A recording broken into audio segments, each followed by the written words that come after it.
Welcome back, ladies and gentlemen, to LCK Summer Promotion Tournament. I am Atlas. I am joined by my good friend LS here on the desk. The Valdanalist has gone home, and we now finally have Lesnek back on the desk with us. Very excited to have you here for what could be some very interesting matches, and the results, regardless of what happens, are interesting because we're saying goodbye to one of the two teams that promoted alongside one another. Way back when, I mean, it was almost 2 years ago now that Sandbox and Griffin made their way into the LCK. And at the end of some of the regular seasons, these are the two teams at the very top of the standings.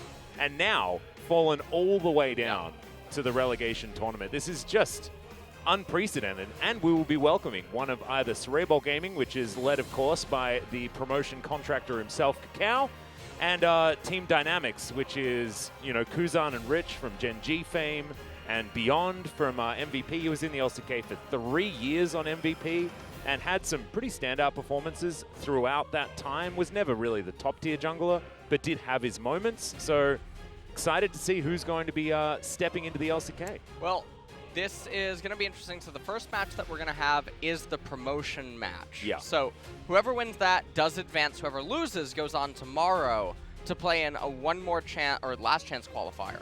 Back into the LCK or into the LCK, depending on how you want to view it. And then we'll have Sandbox versus Griffin. And I don't know who to expect in the last series. I think Griffin's the favorite. I'd say so. Which, Sandbox, I mean, they're their own worst enemy inside of the draft phase. But the first series, I think that Dynamics, they looked a lot cleaner yesterday. I think there's a really interesting thing that we have to look at, right? Because if we're touting that Sandbox look worse than Griffin, then theoretically Team Dynamics had a much easier time in that matchup anyway, right? It was a 2-0. It looked not close. I felt like the draft was really disrespectful out of Sandbox. I don't think that they really accounted for what Dynamics were good at. You know, the Aatrox Lucian issue with those being the two champions that Rich can perform on. He was able to get whichever one he wanted in both games back to back. It looked like Summit wasn't able to get over the top of that matchup regardless, and it felt a little bit like disrespect coming out from our LCK team, thinking that, look, this is just a Challengers career squad. We don't really need to worry too much. But yeah, they did, because both of our LCK teams have lost, and now it's desperation for both of our LCK squads. And Griffin went to Worlds last year, and now there's a very good chance they're not going to make it back into the LCK. They need to win back-to-back matches. But we are going to get into our first match, and this is definitely the good news story because one of these teams is promoting right here, right now. Yeah. One team will qualify for the LCK. Both teams defeated LCK teams. So this is the second time in a row that a promotion series will guarantee at least another team coming up from Challengers. And this makes it really sad to say goodbye to the Challenger series. Obviously, in the Western scene, there wasn't always a lot of success with the Challenger series trying to promote up. But in Korea, it has been the making of many teams that have come into the LCK and found success. And even APK, finding their groove in LCK was definitely very surprising. And also, APK just announcing a whole lot of added sponsors in preparation for franchising as well. It's really cool to see this very new up-and-coming team that had been trying to get into the LCK for so long finally get there, and now they're making things happen as well as far as being an organization. So that is really, really cool to see. And both of these teams are going to have to do the same thing. Of course, Cerebral Gaming, a team that you're quite familiar with. The same owners as ESC Ever or BBQ Olivers then afterwards. But we're going to start with the lineup for Team Dynamics. No changes, of course. This is very akin to that of Dragon X, where they just run the same 5 players every single time, and they've been working out very well. Rich, Beyond, and Kuzan, some names that you definitely remember. Guga as well, having been in 6 promotion tournaments so far. It's what happens when you are a player on Kongdu Monster, and FaZe was fantastic yesterday. As this is going to be Cerebral Gaming. Tal, Kakao, Dan Chung, Sungyun, and Nova. Dan Chung, the only player to have not been in an LCK squad, but he's played in Challengers career a lot. Also played over in Game Talents and Snake over in the LPL. So certainly a name that has been around the traps as far as competitive League of Legends for a very long time. And this is going to be our key player matchup. Rich versus Tal. The Faker of Heroes of the Storm versus a man that played alongside Faker many moons ago, but not in the season of SKT's history that anyone wants to remember. 2018, that's a black spot. You know, we just don't think about it. That was not LCK didn't exist during that moment because there was no SKT at the top of the standings during that particular year. But Tal then moved over to Humble Life Esports, played alongside Sangyun for quite some time, and it really does feel like the second coming of the Humble Life players that are no longer in the LCK. We'll see whether they're going to be able to do what they've been doing throughout the entire Challenger's career. They've only dropped one map to Team Dynamics so far, so this would be an upset if Team Dynamics are able to take away the win here. And I think the draft is going to be really interesting because both of these teams know each other very well. Yeah. And I really hope that our LCK teams are watching, because this is the kind of drafting that you need to do against these two squads, not whatever tomfoolery happened yesterday. Yesterday was I tagged the Pope on Twitter. You did. I was really trying to call in the reinforcements on that one. I told you about this, but I went to a confessional afterwards. I needed to atone for all of the sins that were displayed while I was present. Yeah. I felt like maybe I got infected. Infected, definitely a word that I shouldn't be throwing around right now. Make sure you stay safe, guys. Wash your hands. Kakao looking very relaxed right there, as Kuzan has had a smile on his face during every single one of our games. Yep. Kuzan has been known for being a little bit tiltable, often can be one of these more emotional players, but I think he's going to be pivotal in this game because I think Dan Chung, on your screen right there, I don't think he had the greatest of series yesterday. And he did manage to get onto his Galio. It was fantastic in team fights, but he was consistently losing the laning phase. Yeah. Yukal had an extraordinary series, actually, but I think a lot of that had to do with the fact that he was able to get over the top of Dan Chung in every single match. Yeah. And we'll see what the draft is going to have in store for us. Dynamics obviously going to be on the blue side. Cerebral on red, so we'll see how they can actually utilize counter picks to their advantage. I think one of the biggest stories from this is actually paying attention to Rich and seeing if Dynamics can win here today, because as you were mentioning, he's the Faker of HOTS. We did see him previously in the LCK, but he was a mid laner at that point in time. He has since He was like a Kiana one-trick, wasn't he, when he was playing for Genji? Came in for Kiana. And now he's moved up onto top lane. So, okay, we're going to get into the ban pick. Winners match, game number 1. Team Dynamics will be on the blue side to start things off, wearing their correct colors. I like that a lot. It's Cerebral Gaming. Of course, we spoke about this yesterday. They are named after a rice cake shop. Okay. And Cerebral is actually the name of the place that the shop is at, but it's an ancient name, you know, from very long ago. Okay. And that's where they get their name from. That's why their colors are the sort of pastel pink, yellow, and green, because that's the colors of one of the rice cakes that they sell. Okay. It's actually super adorable. And the first two bands are going to be that Elise and the Olaf. The Trundle to come out afterwards. These are exactly the same bands that we saw come out of Genji in their first game against T1 in the final.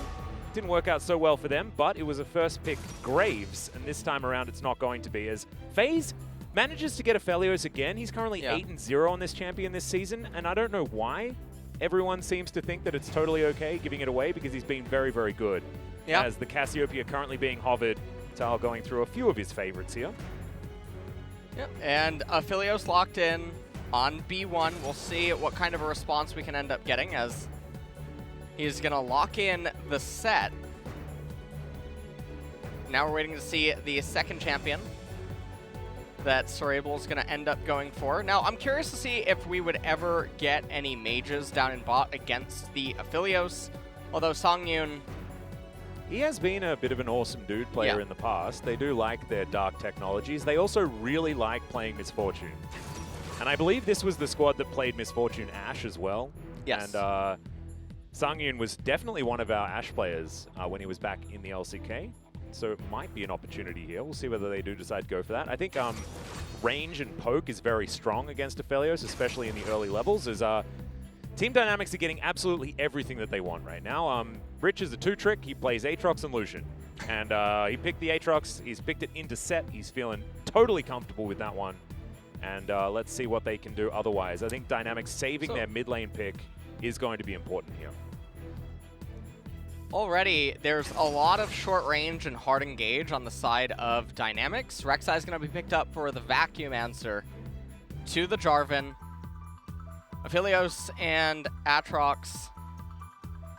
We'll see what they can be backed up by and what Kuzan's going to elect to take as Cerebral bans away LeBlanc.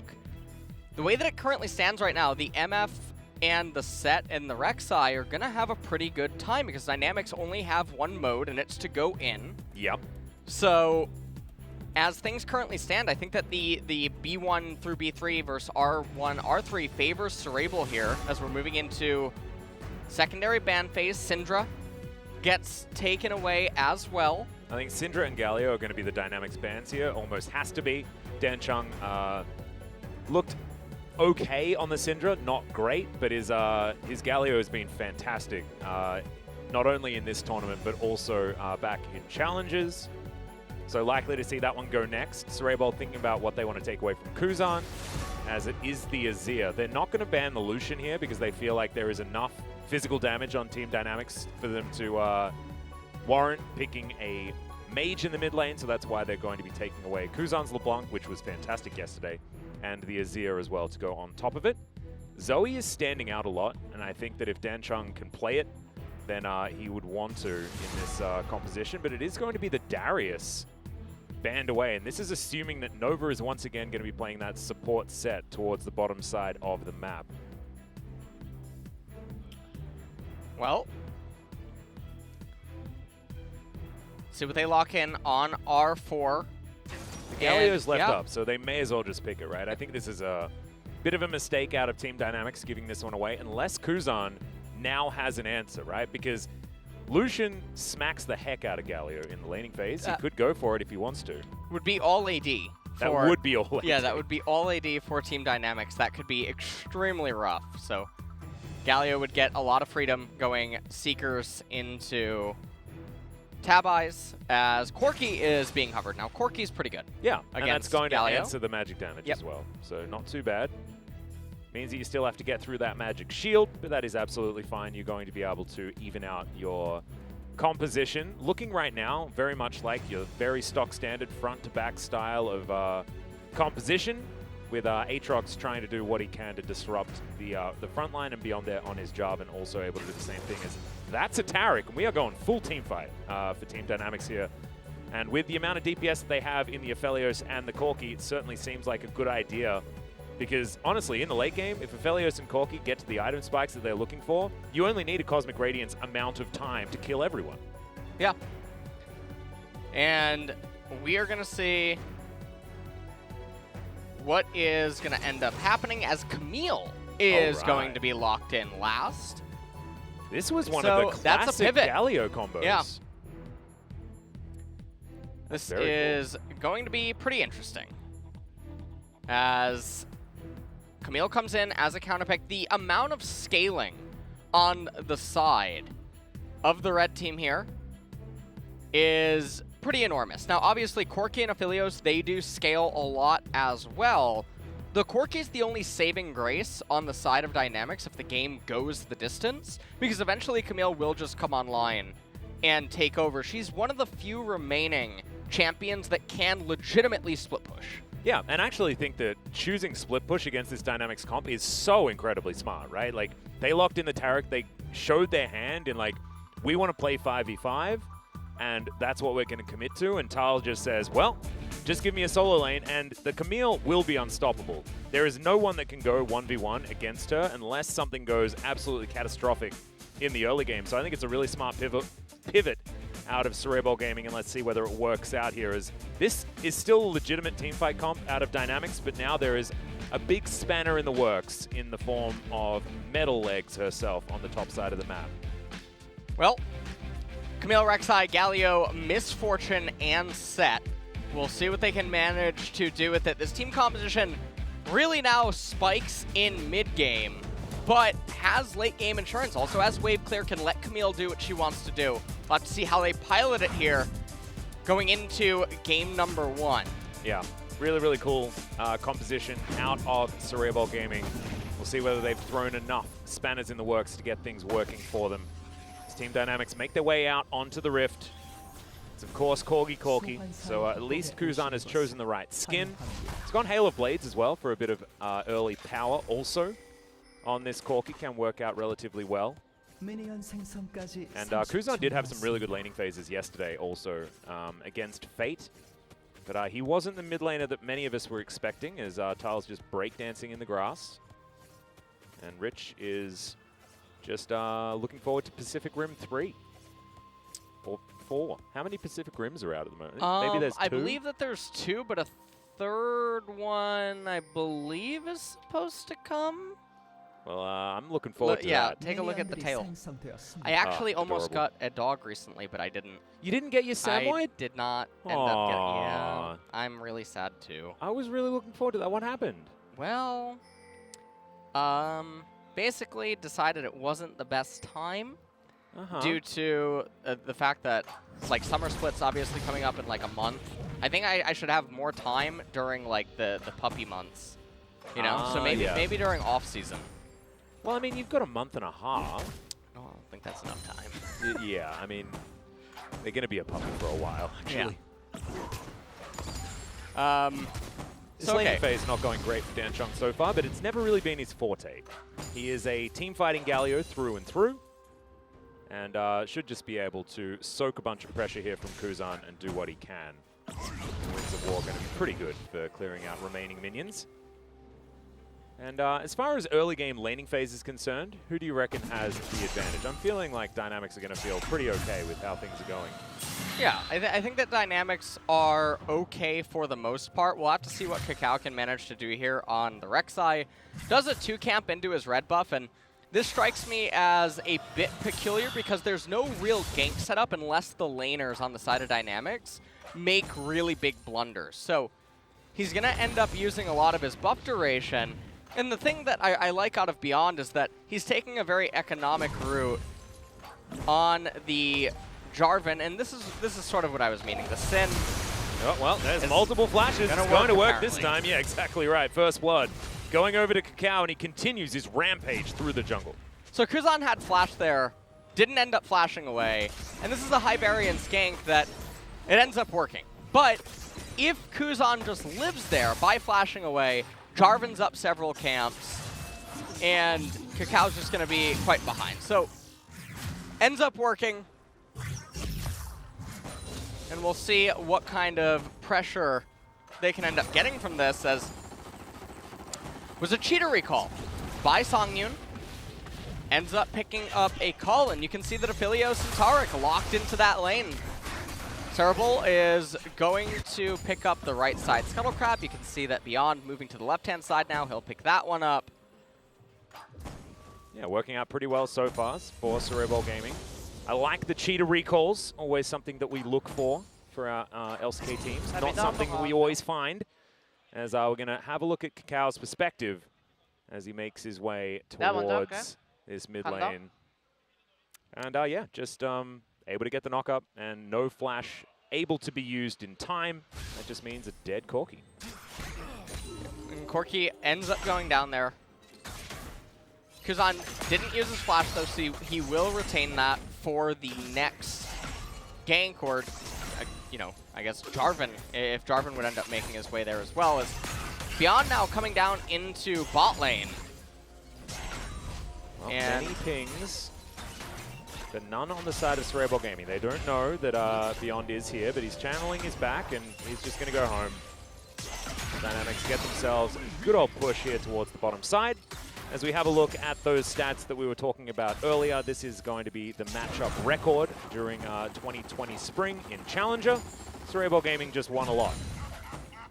As they're going to take man of the match as well is Tal and Songyun.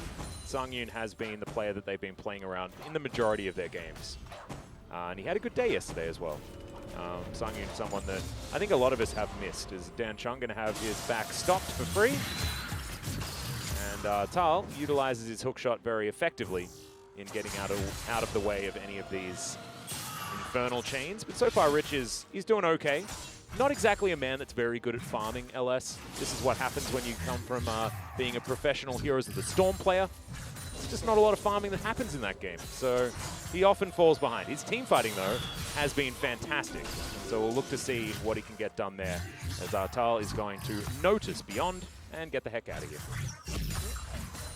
And Rich just going to clear the entire wave and then end up recalling. So we'll see what can end up happening here as we pan back down to bot lane. And Songyun and Nova are just feeling pretty comfortable right now. Not sure what the Tarek stun was, but just fun. Yep. Doesn't end up hitting anything. Call already has 32 stacks complete. Maybe Songyun is thinking about recalling. No, I think they're going to shove in yet another wave. Multiple cheaters. It's, not too bad here from Songyun, who's been able to keep entire control of this minion wave. FaZe has been very good at controlling late game team fights on his Aphelios. That's all we've seen from him so far in the promotion tournament. And so he's probably pretty okay with just being behind a few CS and getting himself towards some late game power. Beyond throws in a control ward, and we'll see whether he looks for a steal on this Mountain Drake. Guga gets the inside track as well as Kuzan moves on over. And this is just Dynamics walking in and taking the lunch money of Cerebral Gaming. Yeah, they get the Mountain Dragon for themselves, so nice little pickup right there. A bit bewildering was that series of events, but Cerebral are up almost 1,000 gold here, and we're just in the early laning phase. Now, Kuzan did pick up a call himself. With his tier, he's going to be going for the Muramana. Yep. As Rich is going to kill the Scuttle Crab. It's going to get him a little bit further as far as the money is concerned. Having a look at his stats. Regular season, 8-4. Playoffs, 3-1. As and checking out his just the difference in stats between the regular season and here. And certainly has been getting some work done. You can see DPM-wise looking great. KDA also good, but if you're in a 2-0, generally, you're going to have a pretty good KDA. Yep. So that's not exactly statistics that you can really draw too much from. Results-based analysis, all that sort of stuff. Generally bad news bears as Kuzan throws out a rocket into the abyss. Doesn't find Dan Chung, but also he doesn't find the Winds of War. And our first back comes through from FaZe. He's gone for his Berserker's Greaves as well as a pickaxe. Looks like he's heading towards that first item, Infinity Edge. Wasn't what Songyun decided to do. He went for the old school Essence Reaver build. But we've been seeing a lot more of these Infinity Edge into Runan's Hurricane into Phantom Dancer for our Aphelioses. And that's looking to be what FaZe is going to do this time as Kakao gets behind Rich. Throws down a control ward there as well. They get the flash immediately. Don't know why that control ward went down, but sometimes you just like to press buttons. And, sometimes it presses them all. That is what ends up happening. As we have 3 minutes until the Ocean Dragon comes up, and Guger just moving through mid lane here as it Nova seems was boosting it with his Predator that he picked up in the river. It looks like Cerebral Gaming will be able to take that one. Teleport channeled here from Rich as he's making his way back in. They're going to be late to actually get any fight happening, but they might be able to find themselves some stragglers. Not going to do so as Nova just flashes his way out. And yeah, nothing really comes from it. Yeah, Aphelios just going to head back down into bottom, and this didn't really cost Cerebral all that much. I believe Galio missed maybe some CS, but not the end of the world by any means, as Aphelios just going to shove in this wave and then look to get a recall off. So, Hextech ultimatum, yep. Yeah, Rich going to take a lot of damage here. No flash, remember. So Kakao flashes in, gets the knock-up, and the Aatrox explodes. 2-0-0 here for the promotion contractor himself. Kakao, he's just he's doing some work here for Cerebral Gaming. And I hope that he stays on the team this time around, unlike what happened with APK Prince when he qualified them in the last promotion tournament. Well, seems like things are going really well for them here. Beyond going to move up to top lane. I think the real difficulty here is that we've already given the late game to Cerebral Gaming anyway, and they are playing out the early game even better. The fact that Tal gets all of the turret plates on this outer turret top lane as well is just another nail in the coffin, because the aim of the game here is to allow the Camille an opportunity to scale, right? And get her to Trinity Force, Ravenous Hydra, and then she's just never going to be able to be 1v1 by anyone, and that's going to give Cerebral Gaming just so much more control of this map. And already they're 2.2k ahead, so gonna have a look at this once more. It's pretty elementary gank, to be honest. Tal's just having a good time. The thing about it is you see the surplus of the spellcaster minions in the back, and the wave was always coming into Rich, so it's, do you walk up that far against a Camille who's going to win the trade against you anyway, or do you just give up one minion and then get the wave for absolute safety? So, lane manipulation 101 a little bit lacking here. Yeah. As Rich does still find himself with a very big CS lead up in top lane, but Dynamics are already down 2,000 gold, and like you mentioned that we had stated earlier on, the scaling factor is really good for Cerebral, as the Camille is not going to really have an answer to her in the later stages of the game. If Dynamics could drag this game out, though, Corki and Aphelios can try to do something, but again, it comes down mostly to the Corki to be a saving grace. 15 seconds on the Ocean Dragon. And I think, actually, them walking in and stealing away that Mountain Drake might be something that they can rely on moving forward, hoping, of course, that it's not a Cloud Drake, which it obviously is going to be. Because that's just how things work. As is tradition, Atlas, And I need to try and curse it as much as possible so that we get ourselves an Infernal Drake, which will be much more fun. And that might help Dynamics answer Tal in his split push, as Nova had started off this Drake, but once again, Dynamics are just going to move on in. Rich, completely known to Cerebral Gaming, is going to move over as well, as this is going to be our first true 5v5. Ocean Drake going down very, very low. Package just delivered over here as they are able to secure it beyond flags. Drags, gets himself out, and it's a Drake for free, and of course, it's a Cloud Soul. Yeah, and Cloud Soul is pretty bad news bears for Dynamics. They don't have champions that really utilize the 20% ultimate CDR that they're going to get if they do manage to go all the way to Cloud Soul. Obviously, the Dragon is still giving over beneficial stats once they end up getting to it, but things are definitely going to be a little bit rough. Hextech Ultimatum underneath the turret here as well, as Kuzan's going to get knocked up. The taunt flashed away from there by Kuzan, but the Colossal Smash comes in and puts the Corki in the Death Chamber. That was well forced on the side of Cerebral Gaming, but they are able to come out on top as Dan Chung does get stunned. There's the Cataclysm over the wall as Cosmic Radiance does come down. Dan Chung, good two-man taunt as Nova just uses his showstopper very interestingly there, and it is just going to be answered by Team Dynamics. Nova now finds himself on the wrong side of everything. Oh, not going to get knocked up, but FaZe just flashing on forward. The Haymaker doesn't get anything done, and I don't know why FaZe decided to flash, but he's still able to get the kill, so not too bad as Kuzan just teleports down towards the bottom side after he gets out of the Death Chamber, and he's going to be able to pick up that gold. So this is definitely good news for Dynamics, getting themselves 3 kills off the back of just their Corki dying. And so we can actually take a look at this. So Dan Chung shoving in the wave as Thal wanted to dive. Hextech Ultimatum channeled into the Galio ultimate, and just a really fast follow-up, and Dan Chung doesn't go up, which is a little bit surprising because Kakao sitting on top of a ward. He had the tremor sense, but he didn't react.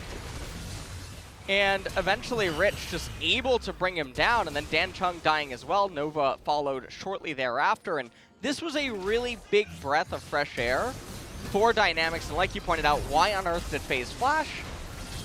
I don't know. I couldn't tell you, Atlas. You can't? Nah. You don't have the answer to that one? I thought you were all seeing, all knowing. All right, well, listen, let me show you why I'm a color caster. Okay, yeah. He flashed because he pressed the D key.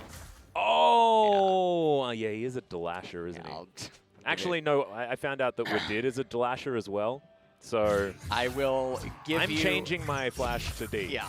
I have to, because I know that, in the Church of Wadid, he knows all, and he tells everyone exactly what they need to do. Do you know apparently it's Wadid? Wadid? Apparently. Because I think we should ask him. Because he writes it in Korean too. Ah. And I think it comes from Korean. And in Korean it's Wadid. Damn. Well, I mean, as far as pronunciation is concerned, I tend to butcher most names because of my Australian accent. Honestly, you nail it every single time. Like I really do. Yeah. I am a bit of a connoisseur. It's so weird that people don't understand how to pronounce Corsedon that well. As Sangyun's going to fail the flash. He failed one in the last series. He wants to do it again as he's now stuck in that Cataclysm.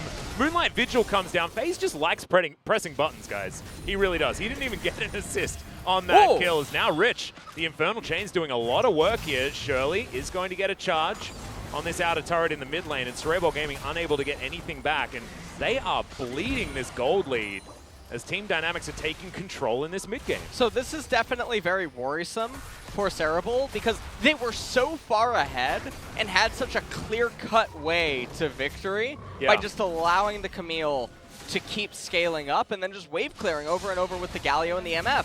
MF, however, had a hot date in bot lane, failed the flash, gets collapsed on by Beyond and Googer. And FaZe needed to hit Beyond with the Moonlight Vigil. He actually moved his index finger up to the northeast on his keyboard and pressed the R key. Right. Yeah. Oof. I will, I'll give you an invoice later for that one. Yeah, I mean, this is free coaching for me. This is so good. Normally, you need at least a Twitch Prime to get that one. Or two, yeah. Yeah. Did you do your coaching with Nemesis? Did that happen? How did that go? I've done quite a few players actually. We had quite a few players on stream last week. That's cool. It's yeah, cool. It's very nice. I haven't caught too much of it. I need to catch up. I've been doing a lot of casting and then sleeping. Okay. Which doesn't allow me to watch LS's stream and for me to utilize. That's gonna be me tonight. My subscription, which I certainly need to do more of. Yep. Make sure I hop in soon and check out the next ones. That's, of course, the best thing you can do on twitch.tv. No doubt. Yeah. It just feels good. It just feels good. It feels right. This also feels right. Team Dynamics just going to steal away yet another dragon. Nova also getting full comboed by Rich. He's going to die for free. And in fact, Googer picks up that kill, and now Cataclysm has been channeled. It's only a one-man taunt from Dan Chung, who's just going to get taken down. FaZe picking up even more money as Tal hanging out in the Dragon Pit for absolutely no reason, just trying to escape. And seems to me like Cerebral Gaming have imploded in this mid-game transition. Really, really surprising. Now, Sangyun, he casts his ultimate to wave clear, but the gold advantage goes over to Dynamics. I would still say that Cerebral are in an okay position in this game, even though they're facing Soul Point, because it's Cloud. Yeah. If that was an Infernal, I would say this is really scary, because all of a sudden now Dynamics could just flip it. They could burst the next one, try to win it, and then proceed to win the team fight.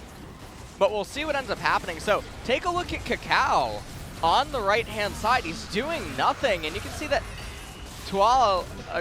Whoa, that was really. That's actually how it's pronounced. That is how it's pronounced. Yeah, I don't. My brain just broke for a second. Well, we know that you understand how to pronounce every name correctly, so no doubt. That's totally fine. Whatever you decide to say, that is then the new evolution of how someone's supposed to have their name pronounced. When I went to say it, I saw the Hangul version in my head. Yeah. And it was so weird. Well, Rich is actually looking for this 1v1. Is going to employ Googer to come on over, and that's going to get the flash out of Tal. And that is really bad news, guys. If the Aatrox is winning the 1v1, that is not how it's supposed to work. This composition relies on Tal being able to utilize the Camille to just win this matchup as FaZe gets himself a whole bunch of chakrams and is looking to try and rip through this turret. We zoom all the way out while we have a look at this total gold as Cerebral are thinking about trying to find some sort of dive. Dynamics, they scope it out. They're going to get rid of this Camille from their jungle. And Kuzan looking to try and get himself to safety. Valkyrie and Flash is enough to get himself out of the way as Dan Chung tanked up that turret for a really long time. Teleport comes in, and a lot of extra movement speed available here as Googer gets the flash forward, but the stun is eaten by the tunnel. Cerebral still looking to try and get out here, but there's the flash. Beyond is going to be able to trade Cataclysm for flash there with Dan Chung, and that's always going to be worth. 2.5 minutes on the Cloud Soul, and the Baron is going to be up in 8 seconds' time. Not something that Dynamics are going to go for just yet, but you can see that they are feeling very confident, despite the fact that there is absolutely no gold lead whatsoever. They've been winning consistently these last fights. And it's 20 minutes ticks over and we're on the Baron, boys. And there's no... Oh, now, okay. I don't know if that's the Baron spectator, but... All right, Rich might just give it away. And I believe that he has, but you can see it Cacao doesn't matter. Look at the damage out of this Aphelios. He's in Antarctica right now. That was definitely not 200 years. That was not 200 years. That was barely 200 milliseconds, and that Baron went down. Well, oh my God. Okay, well, that's a free Baron. Easy. And the thing about this Baron is that it's going to convert into the Cloud Soul. So Dynamics are going to pick this up, and that is just so massive of a swing. And I never could have envisioned this being the turnaround here in this game after the early game for SRB going so well. And the other thing is that a few of the champions right now on the side of SRB, they're stuck. Galio has Seekers, has an Amp Tome, has Stopwatch. So even when he upgrades into Zanya's, he's going to be basically the same champion for the next couple of minutes. There's nothing, there's no real change that's going to happen, and even the next recipe item won't really change Galio all that much. So, jungle Beyond is just going to get murdered. So Tal now looking to try and deal with Kuzan. There's the flash from Cacao, though, gets the knockup, but I don't know whether he wins that 1v1, as Rich is going to be able to take down Tal. There's the Cosmic Radiance. Now Dan Chung finds himself in the middle of the members of Team Dynamics. Moonlight Vigil comes down as well. Nova going to get slowed. Rich is going to be there to answer, as it's a double kill in for the Aphelios, and Dynamics turn it all around. That was their jungler being caught, and they turn it into 4 kills. They turned it into 4 kills, and Beyond didn't even have to blow his flash or anything, so he's going to be able to keep that.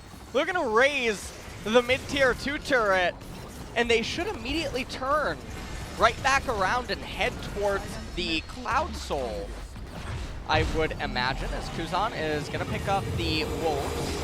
Yep, Wolves very important, as Beyond is going to walk out of the Death Chamber and straight into the Dragon Pit and take down that Cloud Soul that has come up exactly at the right time. As we have a look at this one more time, this looked like just a clean pick. Yeah. Beyond just goes down with basically no fight. And then Cacao even invests his flash to try to get onto the Corki, but it's a Rek'Sai. So, not going to be able to kill him whatsoever. Dan Chung ends up going in, uses his stopwatch, that's fine, he's going to pick up the Zanyas. And the Gravitum coming out by Aphelios ends up locking him up. Rich is just really good at team fighting on Aatrox. He just really is. I think that maybe Cerebral Gaming should probably ban one of the 2 champions that he can play, but here's another team fight. Infernal Chains is going to land. There's the World Ender once again for Rich, as the Showstopper gets into the backside, but Nova is just going to die. Cloud Soul comes in as we talk about it. Bullet Time does basically nothing, Aatrox, as it's a double kill. Aatrox does fall down, but now Beyond's looking for the knockup, gets it onto Sungyun in the backline. A triple kill for Kuzan, as Cacao and Dan Chung just escape. They run for the hills. And now with Baron still running for another second, they move this minion wave towards the inner turret and use their Cloud Soul to help take that one down. Really nicely done from Dynamics, and they are just smashing these team fights every single time. And it's looking like they're going to raise the inhibitor turret. Now, I think backing off would be more ideal, but it looks like they want to actually raise the inhibitor. I actually don't mind this because there's an outer turret still up top lane, and if they've got super minions pushing down bottom side, it's going to mean that Tal is going to take a lot longer to try and push that wave out. So they can grab both of those economic turrets and extend this lead ever further. And Baron's coming up in 2.5 minutes, so we'll see what they can manage to do with it. It's only a 5,000 gold lead, roughly, as Cerebral does have some waves that they have to get to. They'll pick that up for themselves. As we come back into the replay, and pay attention to Aatrox on the right-hand side. Superplex onto Kuzan, but he just gets to reposition instantly. And honestly, I have no idea how he lived here. He got so much healing. Yeah. And Dan Chung almost died, but not quite able to. Triple kill picked up by Kuzan as he Valkyrie forward onto Sungyun. And Kuzan is very, very big right now. As you can see, he's picked up the rapid fire cannon. Dan Chung's dead. As we get back into live, I don't know. He was, I guess, looking for a different place to perch, and that wasn't the one that he wanted. Is now Rich up against 3 people. We'll see what he can do with it. Able to turn that one around. He's still sitting at half health. There are not enough forbidden books here to try and stop this, as now Nova Gets the superplex, but he dies in midair. That is Team Rocket blasting off again. I think just a little bit, as he's just going to shoot himself towards that death chamber, and now FaZe moves towards this inner turret towards the top side of the map. Dynamics still pushing in the mid lane as well, as this inhibitor turret doesn't have too much longer. And Team Dynamics have full control of this game. And we were talking about this as being Cerebral's game to lose, right? Because the split push was going to be impossible to stop. Tal's been trying to team fight. It's just... it's mismanagement of what this composition is supposed to do, right? So, the really weird thing was in the early to mid transition, Cerebral was actively trying to make plays and try to get even further ahead, and that was just completely unnecessary. We're going to have one last Hail Mary. Yeah, the flanking teleport from Tal. Rich is here with him, though.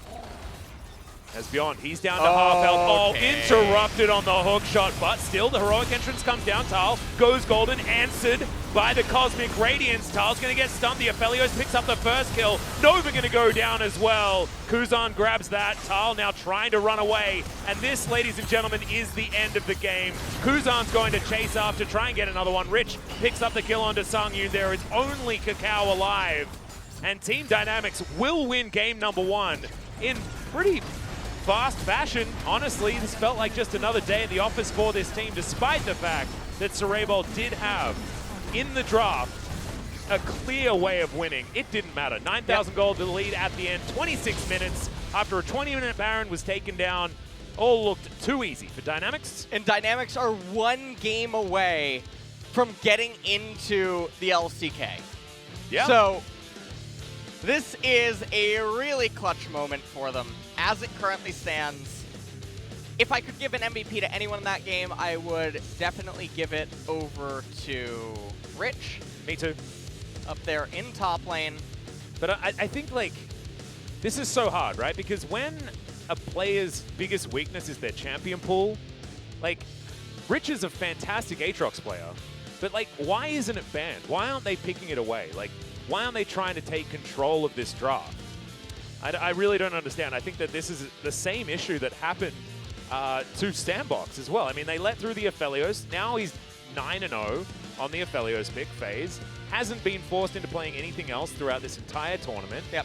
And Rich has been able to get exactly the champions that he wants as well. I think he's now 2 games on Aatrox and 1 on Lucian. And he's a 2-trick of those 2 champions. Like, ban something away. It's... I don't know. It's very, very strange. But still, they played well on Dynamics' side. They did. They really recovered in the mid game, and now I believe they move over to the blue side, or the red side, right? Yes. So they're going to have counter picks now available to them. And this is worrisome because Cerebral, the scariest part for them should have been the early game, but it wasn't. They got ahead. Yeah, they great. blundered. Needlessly aggressive, and then also, even in some of the mid-game skirmishes, looked like they were very out of tune with one another. And also out of tune with what their comp's supposed to do, right? Yeah. Like, the composition's supposed to be playing sort of 4v5 disengage mode while Tal goes to work, right? Because all the time that Tal gets to split push is time that Cerebral Gaming are winning. And they had a composition that is able to do that, right? Like, they have certain modes that allows them to get in and out of fights and things like that, so...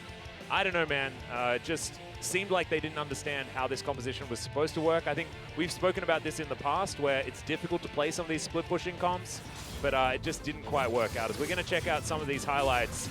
And this was an example of everything going right for Cerebral Gaming at the beginning. This was, on the back of this, Tal gets 5 turret plates and is set up to win the game. Yeah, I mean, the other thing about this is they had the Corki, which was one of the outs for Dynamics, actually put 6 feet under. Yeah. Kuzan was getting caught and dying at several points inside of this game. Kakao didn't even react to the tremor sets. Very weird. That was very, very strange. So he ends up dying. And the flash forward by Cougar, killing Dan Chung with Beyond. This is where FaZe, watch this flash. Oh, love it. Amazing. Really needed to do that. Yeah, that looked like me on 80 carry, I'll be honest with you. Flash and melee range. Oh, hell yeah. That was really... That's the sign of a true winner. As there's the fail flash. I don't think Sangyun really wanted a replay of that particular moment, as FaZe is going to Moonlight Vigil his teammate and failed to get an assist on that particular kill. Didn't matter in the end, 1 iota. As this was a decent, flash knockup from Kakao, but there was just no follow-up from anyone. Cosmic Radiance from Gugu, absolutely fantastic. As Beyond died, yes, but I mean, this bullet time only tickles the members of Team Dynamics, and Rich once again just too huge in the front line. As Dynamics seem to have a lot more practice in this style of composition, and Cerebral Gaming looked a little bit worse for wear when it came to piloting this comp effectively. God, and Rich got so much healing. Honestly, their mid-game looks so much cleaner.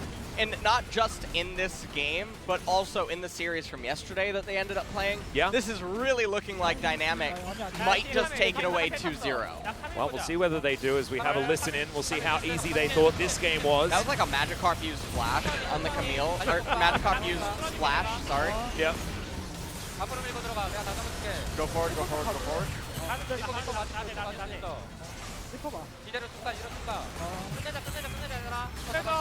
guys, end guys, end guys. Look at Kuzan's smile. He's like, yeah, another easy game. 나 와드 딱 작으로 가려 했는데 바로 뛰어나왔어. 아니야, 잘했어.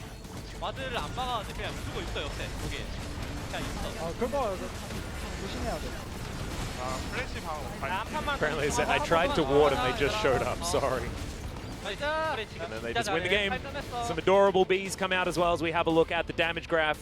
Most damage in the game goes to Rich. I think that in the draft phase, Cerebral need to look at this guy and try and take some things away because this Camille pick into the Aatrox did not work whatsoever. And it was a very swift game number 1. 26.5 minutes is not close, guys. And this is with a composition that actually scales relatively well. I mean, we were talking about Cerebral having the scaling advantage, but that's based on what the team composition's trying to do, with the Camille in a side lane being unanswerable, theoretically, in a lot of other games. But this time around, Tal wasn't able to actually get that split push to work, and Team Dynamics just roll over the top by being able to have 5v5s that should have never existed. Yeah, they never should have ever gotten to the point that they were at. So we'll see what game number 2 has in store for us. Yeah, and see whether the draft is going to be a little bit rearranged. So we are going to have a short break. When we get back, we'll see whether that draft has been updated by Cerebral or whether Dynamics get that 2-0.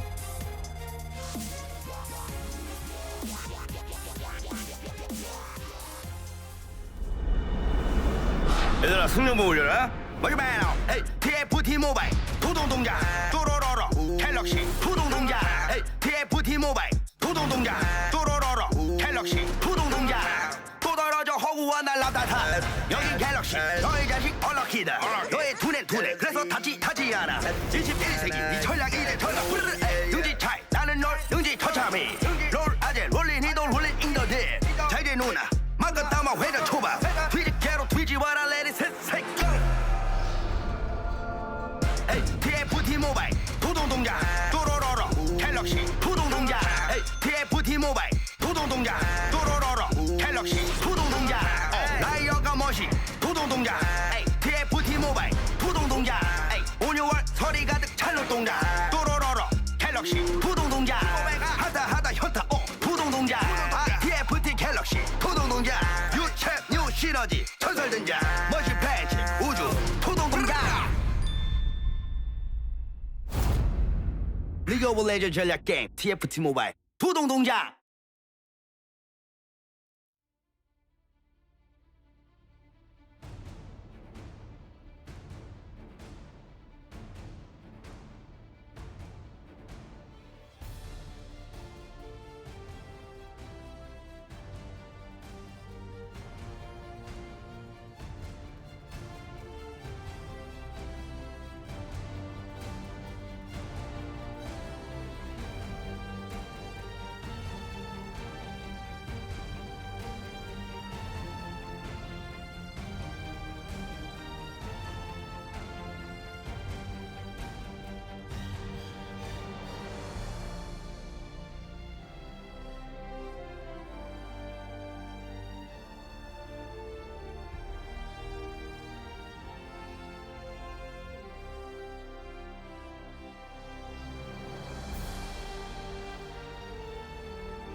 Welcome back, ladies and gentlemen, to the LCK Summer Promotion Tournament.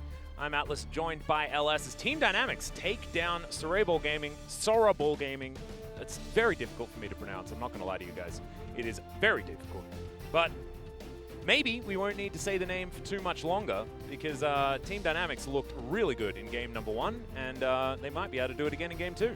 Yeah, they might indeed just be able to 2-0 this and take it down here, as we have been informed that Cerebral has selected blue side, and Damn it, you're way better at it than me. yeah, Ugh. it's, you know, I've been here 10 years. You Yeah. can blame it on that. Yeah, You can okay. blame it on That's pretty much it. I need another 7 years, and then Yeah. I'll be able to pronounce Cerebral Gaming That a is little true. bit better. As we'll see what they can do in game 2. Blue side is definitely interesting because I feel like Aphelios and a lot of the first picks are very overrated in terms of the power that they actually offer right now. They're definitely able to be matched and managed. So I feel like Team Dynamics probably feel comfortable going in onto red. And so that's going to be a little bit surprising, but we'll see what the draft has in store for us once we hop into it. I think it's interesting, actually, because I don't know whether Team Dynamics are one of the teams that, I guess, traditionally benefits from the red side, right? When you've got a top laner without much of a champion pool, you're not able to utilize these counter picks as effectively, right? Because they want to power pick for Rich. On things like the Lucian, things like the Aatrox, they're not going to be able to do the counter picking that we see so often from players like Nogri, for example, who is able to use his plethora of champions to get the right matchups. So we'll see what Dynamics do. I think Kuzan does have a very large champion pool, and we might see them counter picking in mid lane rather than anything else. But let's see how this draft pans out as we are in the ban and pick for game number 2. And Cerebral, let's see what they decide to pick up. Maybe I should just call them SRB. There you go. SRB. Maybe that's going to be more respectful. As that's the Lucian ban, and they have realized that maybe banning out all of Rich's champions is a good idea. Lucian. Ah, yes. Yeah. You gotta get it right. Luckian. Ooh. Luckian. Luckian. Luckian Okay. has been banned away. Wow. That's a. Yeah, I didn't even think of that one. That was. There we go. Yeah. And Eli's also taken away. Grabs. Banned here is Olap. Alice. Taken off the board. You getting a bit flustered? Yeah. I can mispronounce as well as you can, all right? What do you mean mispronounce? I can correctly pronounce just as well as you can. As right. Cerebral probably going to be banning Aatrox here, I could imagine. 5 seconds to go. I mean, Lucian is double duty because Kuzan has always loved playing that champion, but it is going to be the Corki taken off the board. As Kuzan, with a wry smile on his face, thinking about what they want to ban next. Might just be another jungler, as Trundle probably next on the chopping block, and he is going to be taken away. So, what is the first pick here for Tal? Because no AD carries other than Lucian, theoretically, have been taken away. Sangyun could snap up the Aphelios, but I mean, it's pretty easy for Dynamics to just pick Aphelios Aatrox in this next round and be very happy moving forward. Yeah, absolutely. So, let's see. Okay, Varus is gonna get locked in. Here it is. What? Aphelios Aatrox. Perfect. Come on, Beyond. He might actually choose to lock down a jungler here, because the jungle pool has certainly been thinned. 4 bans in that direction so far. And that, I think, is going to be their discussion right now. But this was about as obvious as you could possibly get, and Aatrox is going to be locked in. It's not the sort of early round Aatrox pick that we would condemn in the LCK. And, I know you're trying to hold back right now. But Rich, he plays 2 champions. So may as well lock in, 50% of his champion pool was banned in the first round. So you may as well pick up the other one. Well, let's see what Cerebral is going to go for. They're going to pick the Jarvan up for Cacao. Now, that is a champion that has a lot of modes. Indeed. He can play economy. He can play very low econ as well, just basically be gank city with the flag and drag everywhere. And what are they going to pair him with?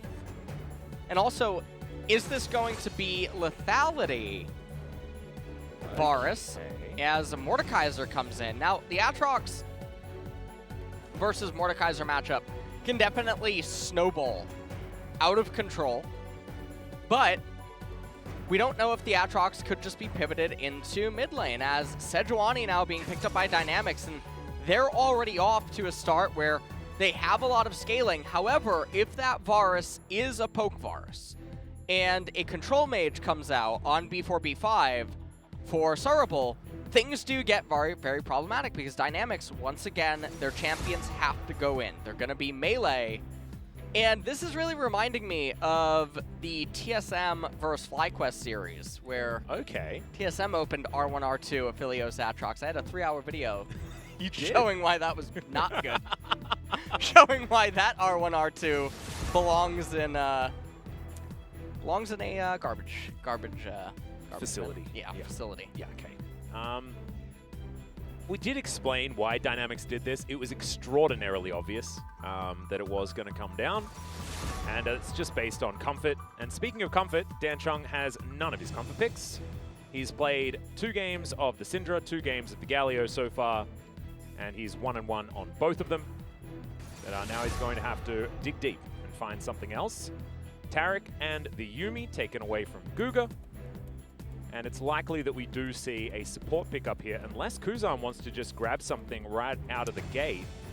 So the thing about this is that the Zoe, Varus answers it very well, and now this gives Cerebral the option to actually counterpick the Zoe. And there's a few choices that exist in its current state. I think Kassadin is actually really good here. There's not a lot of reliable lockdown CC on the side of Dynamics as it stands, and there's not going to be a support that's magically going to change that. Yeah. And with Varus building lethality, it would probably give him easy access. They're going to go the more safe route with the Azir in mid lane, but still, this is a pretty bread and butter way to just let Varus carry you through the mid and late stages of the game, and I feel like this is really problematic. The for Nautilus Dynamics. is weird for me, though. That's, Yeah. that's giving away that Sangyun's likely to be going the lethal tempo route, because we often see Poke Varus paired with something like a Morgana, something like a Karma, to make sure that they just trash the lane.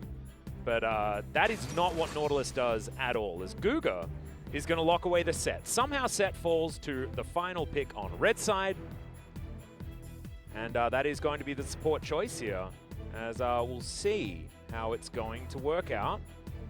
I think Dynamics got exactly what they wanted, but I think you're right. I think Cerebral's roster is looking a lot better out of the draft this time around. Now, we don't know necessarily what that even means, because on paper, Cerebral's draft, I think, is actually kind of nice. It's very ideal, all things considered. The Nautilus is a little bit out of left field. I'm not totally sure why that champion came in, although there is a bit of limited options. Yeah. When you are blind picking the support in that spot. We'll see if Varus does have Comet when the game loads in. However, what last game showed us is just because the composition is okay on paper doesn't necessarily mean that they're going to pilot it the way that it's supposed to be in order to translate well inside of the game. So maybe Dynamics, even though they have a somewhat sinful team composition, like you were saying, it might just be what they want. They might just be able to coordinate it a lot better than their opponents inside of the game. Kuzan, a bit out of theme with his teammates, but if Zoe gets ahead, she's still Zoe. Yeah, and also their mid game is going to be very strong with the Zoe and the Aatrox there. So might be that Beyond can spend some time power leveling to level 6 and then start getting these ganks working when both the Aatrox and the Zoe are feeling powerful. But Team Dynamics now at match point. If they win this, they get into the LCK. This is absolutely huge. Remember, guys, if you promote to the LCK, it is $2 million off your franchising fee. As far as the buy-in is concerned, if you're buying in from outside of the LCK, you do have to pay a little bit of extra money just so that we can make sure that it's more likely that an LCK team is, a current LCK team, sorry, is able to get into the franchised version of the LCK. Dynamics are just one game away from it. It will be is the the Poke comment. Varus. Yeah. It's so strange that it's come in with the Nautilus. So we'll just have to see how it works. I guess, you know, we're used to seeing players like Deft, players like Teddy playing the Varus. Sangyun has always been a bow and arrow fan. His Varus and Ashe are very practiced. Sort of like a little Prey when he was in the LCK. And still does play these champions very well, but we'll just see. I mean, it does make sense, right? I mean, once you hit level 6, there is so much CC out of that duo that you should be able to lock someone down and kill them, but it's not going to be throughout the laning phase multitudes of poke, you know? Like what the Morgana option or the Karma option does allow you. Well, we do need to see what is going to happen as this early game does transpire. Kuzan taking a very hefty damage. Now, what we're looking for is the true mark of a Zoe. So, when's the redemption? Where's the redemption? Yeah. I think that we're looking for Redemption Ignite Redemption here Uh-huh. to really just That'll make show this us a little bit whether balanced. Kuzan's Yes, good. correct, Yeah. correct, yes. Because it's all a skill thing. If you roll more redemptions, that just means you're a better player. As Cal, I believe, walked over that ward and is going to start off this blue buff. Guga is going to rotate in as well.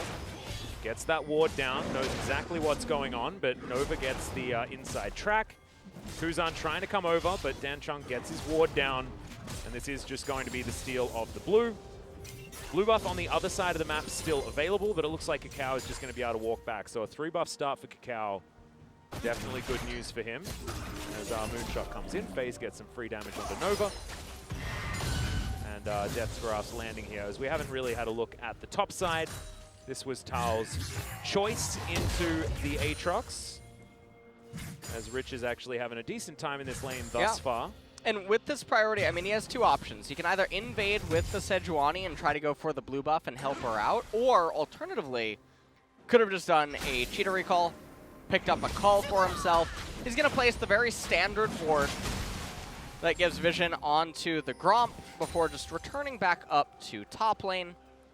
And you can see that Zoe, it seems like Kuzan having a pretty good time here in mid lane as we have a pretty hefty trade. Yeah, Base Breaker comes down, the Ignite is ticking, but Nova makes his way out. Sangyun, good damage back onto FaZe, who thankfully still has some ammo left in his Severum. That's going to get a bunch of his health back as Kakao lying in wait, trying to get a counter engage here as there are some low health bars on Cerebral's side. The thing is that Nova, I don't think would ever stand on the right-hand side if Jarvan wasn't here, and I would imagine that Dynamics should read this. Yeah. And they do back up, and that's just going to waste a little bit of time for Kakao, who is down camps to Sejuani. Huh? Well. Flash used by Thal to get out of there. Ward placed by Beyond. And Kakao now trying to make his way up to top lane. This is very strange, though, because Beyond, who lost his blue buff, finds himself up a camp, up CS as okay. Yeah, Tal looking for Rich here. Great knock up. Death's Grasp brings Rich all the way back in. No way that he can do anything as Kakao with the Jin Air Flare once again.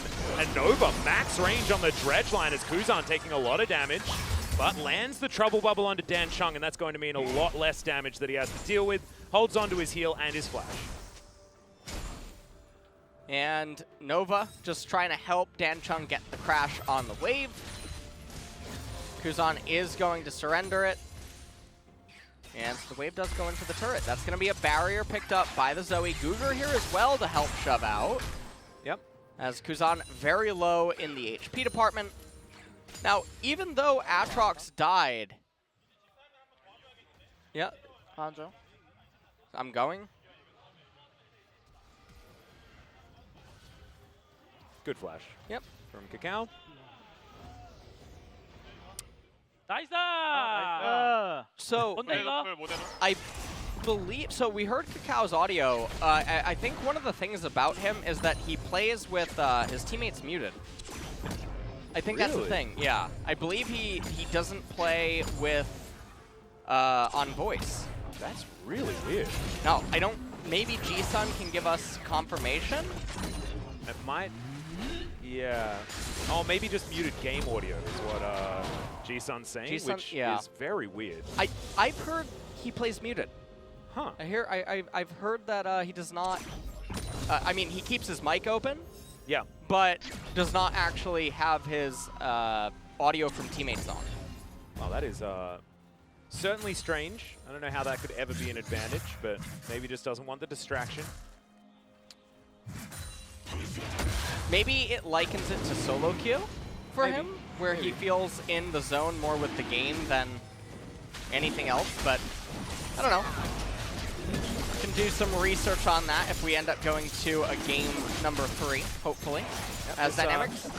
Ocean Drake does come up very easily and is taken down by Dynamics. They do have a slight gold advantage, despite the first blood going over to Sorapul's side. As Kuzan looks for a bit of added damage there, but doesn't get it. And there's the redemption. I don't know whether that was his first, but if that was his second one, then we know that he is a fantastic Zoe player. As Rich avoiding this damage here and will be able to keep the minion wave in a pretty good spot for the Aatrox. Especially now that he has no flash. After that first death, you can see a Bramble Vest completed by Tal.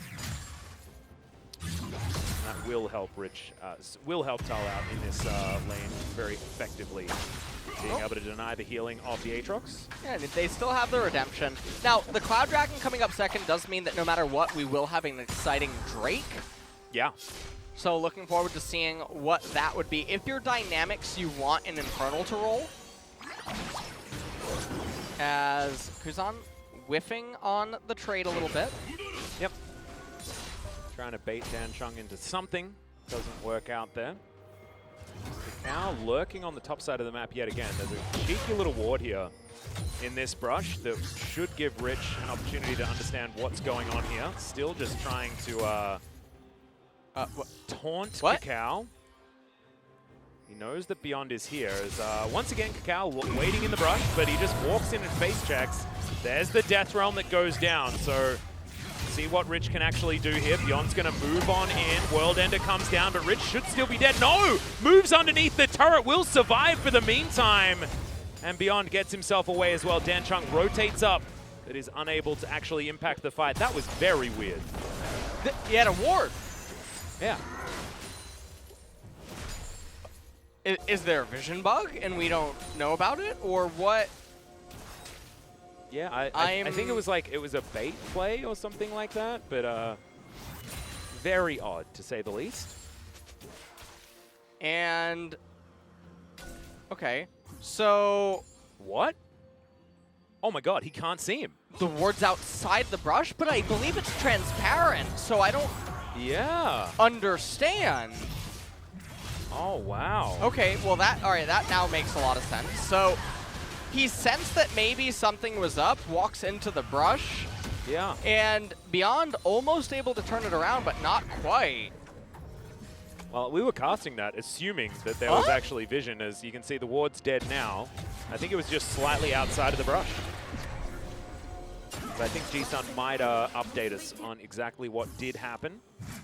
As Rich is going to clear this ward as well. Wards have been strange in this tournament so far. Yeah, perhaps it was just at the very outer edge. And that's all that happened, as Dynamics, they're still ahead in gold. Yeah. They're up about 300-400. And it's not the end of the world for them whatsoever. They should be in position to get the Cloud Dragon in a minute and a half when it comes up. And we'll see whether the Varus is going to be able to do what he can in this mid-game to get Sorable ahead. Because, of course, building towards many, many Dirks. Going to have that first one completed pretty soon. I believe Umbral Glaive likely to come in, unless he goes with the Ghost Blade first off, just to give him that extra movement speed. That is a good trade for Rich up here towards the top side, who's hit that level 8. Has that added 20% CDR. As Kuzan throwing his paddle stars around, will be able to clear out this mid lane again, and he has 30 CS in the lead. The Zoe moving into mid game very happily. Well, they're just going to end up recalling here as Thal just constantly getting shoved in by the Aatrox, who is up about 15 CS, I believe. Maybe at the end of this all, maybe a little bit less. 35 seconds until Cloud Dragon is going to be available. And man, Beyond is reading Kakao like a book. See, lying in wait, Kakao is being very, very patient. Sejuani goes home, but the Jarvan is still chilling in this brush. We'll move out and just throw Shelly into the lane. Yep. They should be able to get the last of these turret plates. Oh, actually, no, it's a bit too healthy there. Yeah. They will get a ooh, will they get the last one? No. So, a little bit unfortunate. Now, Guger gonna come over. You can see Kakao's in close proximity. Thal even here as well on the Mordekaiser. Yeah, he's taking a popcorn chicken camp here. You can see FaZe, he went back to base as now it's Cerebral starting off this Cloud Drake. They rotated 5 members over. Wait. Oh, Dan Chungus gets engaged on Guga, makes his way into the pit. Emperor's Divide is huge, but the Azir is just dead. 2 kills already for Team Dynamics, whose team fights have been just so damn good. Tal now running away, and everyone is here on Dynamics' side as Kuzan gets over, steals Tal's flash, and Guga comes in with the face breaker. The Brambleback getting involved as well, as that is not enough shielding, and Guga's going to lock down that kill. Sangyun, no mana, no options. Cloud Drake goes down, and Dynamics a huge advantage in this mid game. And I have no idea what to say there. So they pick a scaling team composition, rotate 5 to the second dragon of the game, which is a Cloud Dragon. Okay? And they take this team fight. Kakao is busy starting the dragon. Thal, Death Realm's Kuzan, of all people, goes on to the Zoe. And Zoe has a lot of angles there. I mean, she still has her flash available. She has her portal jump. She can really stall the Mordekaiser for quite a long time inside of there. And Dynamics just run away with the game super early on. They pick up the Cloud Dragon for themselves. Let's take a look at this one more time. And take a look at everything that happens. The Sejuani just getting such insane value here as well. Rich popping off He's just on really the Aatrox good at again. headshots. Oh man, it's once again one of these things where why does he get this champion every time he wants it? We know that this is what he's going to pick every single time, and Cerebral sort of not respecting that particular option, and this Mordekaiser pick, much like the Camille, not enough to stop him from doing exactly what he wants. And now the gold advantage is about 3,000 here at 14 minutes. Infernal did get rolled. Oh, wow. So that is very big for Dynamics, who... What is Kika? This is Lucifer Morningstar himself right now. This game on the Jarvan, constantly looking for things that don't yet exist. So hoping that opponents make mistakes before they do. And this has allowed Beyond to get a noticeable CS advantage over him, as well as just always play on his side of the map and constantly match and counter game everything that he's tried to do. And it's so peculiar because Jarvan doesn't need to play low economy with these champions. He's able to just go tit for tat against the Sejuani, protect the Mordekaiser in the early stages from anything, and let everyone scale up. However, right now, Dynamics, I mean, they're sitting really comfortable here as we are moving now into the mid game. Yep, 2 minutes on that Infernal Drake, likely to be the next fight here this game. And it's so weird. I mean, I felt like Kakao played extremely well yesterday, but he seemed definitely a bit off in today's matches. I don't know what it is. Is Kuzan not going to find any bubbles here in the darkness? Dynamics just move towards this mid lane. You can see FaZe with exactly the right guns for taking down an uncontested neutral objective. Dan Chung spots them out here, but I have a feeling they're not going to be able to do enough as 5 members of Dynamics are in the area. Beyond gets the turnaround ultimate. There's the showstopper into the back line. Emperor's Divide does absolutely nothing as Rich is on top of Dan Chung and will put him in the death chamber. Kakao now out of this fight for good as Rich gets in on top of Sangyun. The Death Realm is in, and it's Rich fighting against Tal, and now Tal is going to be too far up in this lane. Gonna get stunned up, the face breaker comes in. Cougar even grabs the kill as Trouble Bubble just barely misses onto Sangyun. And Dynamics, they move into this mid lane, they take down the outer turret. They should be able to get work done on this inner, and Shirley is gonna have a really good time here as Rich just showing off some adorable bees as he dashes over this base gate. Really feels like this game is over at this point, because it's a 6,000 gold lead at 16.5 minutes, and Dynamics are 7 minutes away from Infernal Soul. Yeah. So things are really scary. Cerebral feels like it's now or never on the second Rift Herald for a mid turret that is 1 charge away from dying anyway. It's on its last leg.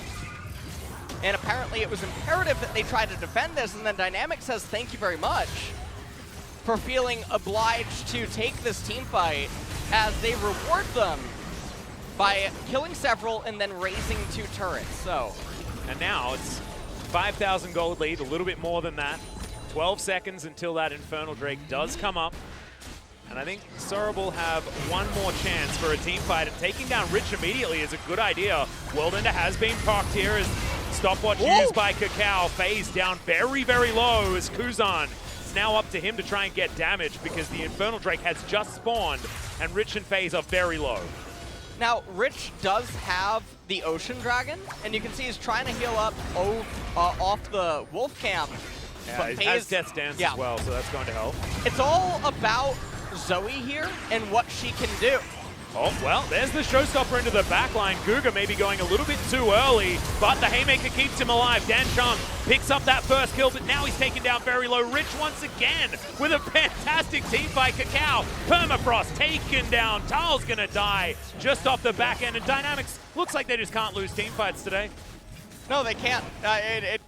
This is gonna be the Infernal Dragon going over, and Atlas, the game's gone. It is a little bit over, isn't it? On its last leg. This is when your phone blinks and says 1% battery. Yeah. That is exactly what's happening. As the set didn't die! He got the Haymaker off, and there was just nothing for this Azir to do. Even Flash's last second for no reason.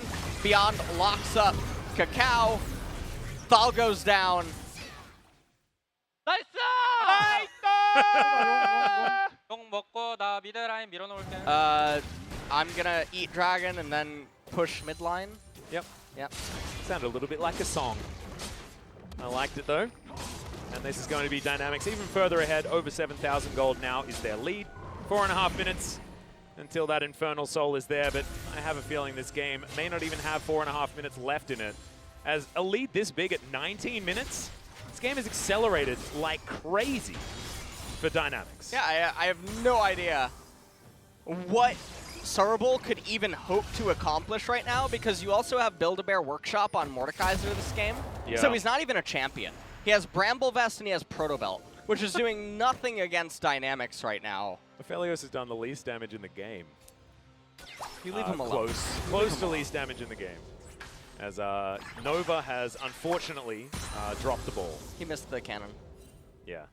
Well, Kuzan, he can probably quit Okay. at this point. You think they would be able to win 4v5? Maybe.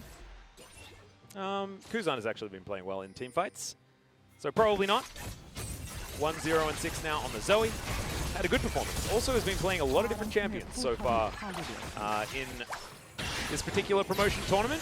And by the looks of things, he only needs to play 4 unique champions because they will only need to play 4 games. It might be one of the fastest promotions that we've seen for a team because their games have been short as well, as Dan Chung gets chunked. Kuzan is going to earn his spot with that particular chunk out. Rich is going to take a blue buff because he deserves it. Yeah. Don't know why. I think that the blue glamour around his champion that does help. Honestly, it's very aesthetically pleasing. Yeah. And I think that Rich knew that and decided that much like in Animal Crossing, when you want to dress up, he wanted to dress up as Atrox. So Yeah. really appreciate if you could just recognize him for the fashionista that he is. Well, And- Baron taking it 20 minutes, 2 games in a row. Yeah. Ellis? This is really fast. Atlas has 2.5 minutes until the Infernal Soul is going to come up. Baron will convert into that, and it's looking like it's all that she wrote here in this game, as Sorable maybe going to have one last stand here. Yeah, well, whether it's actually, like, fighting right now means nothing.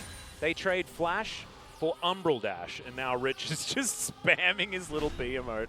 The Korean casters are going ballistic, if you can hear in the background. Oh, man. That was very, very cute. But, I mean, why are you choosing to fight then, right? Like, fight when there's something to fight over. And in the meantime, try to get back. Try to farm some of these minion waves and get yourself to whatever item spikes you can find. Do have Sangyun picking up a couple of items. He's 3 Dirks worth of lethality, but when you're not ahead, I mean, he is farming well, right? But you need to be ahead of the clock on lethality for lethality to work. That's just how the stat exists. Yeah. And right now, it's not really working out. Infinity Edge and the Runon's Hurricane already completed by FaZe. Hasn't done a lot of damage this game, but hasn't really had an opportunity to because the limelight has been stolen by players like Rich on his Aatrox.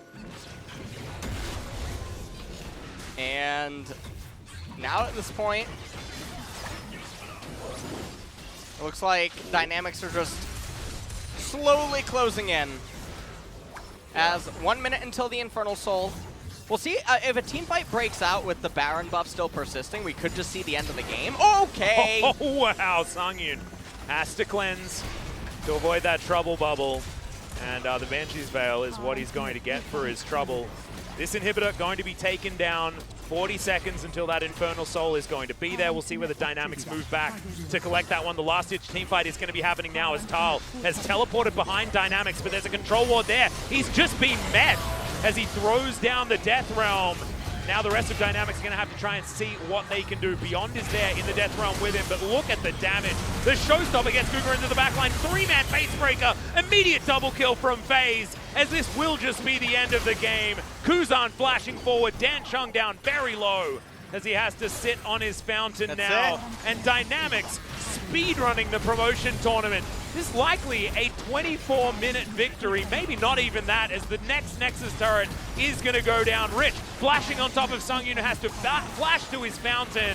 And Dan Chung is now in the trouble bubble. 23.5 minutes for game 2, 26 minutes for game 1. This is one of the fastest promotions that we've seen. And this is a Team Dynamics that had a 1-4 record against Sorable Gaming in the Challengers career. Like, incredible performance from Team Dynamics, and welcome to the LCK. Yeah, they made it to the LCK in dominating fashion here in the promotion series. Sorable will continue on now to tomorrow. Yeah, you can They see will Beyond play. is so happy. And Rich as well gets back in, of course, debuted in the LCK. Yep. And Beyond finally back in. It's been a completely while. overwhelmed. Yeah, but he was in the LCK for 3 years on MVP. Like, played for a very, very long time. And was very disappointed to leave. But now, on Team Dynamics with this gentleman beside him, all smiles is Kuzan. Great to have him back. Certainly ups the handsomeness quotient of the LCK as well. As Guga posing for the camera. And just absolutely overwhelmed is Beyond. 2-0, very, very fast. I want someone to do the calculation of the amount of time spent on Summoner's Rift before promoting to the LCK, because I think that this team would be up there as upside down classes Beyond. Not sure what that's about. Maybe that's a Korean meme. And everyone's just in tears. Everyone's so overwhelmed with emotion. Huge congratulations here. As this was the series of happy feelings, happy vibes. Our next series is going to be the series of sadness. Yeah. Where we have to say goodbye to our first team.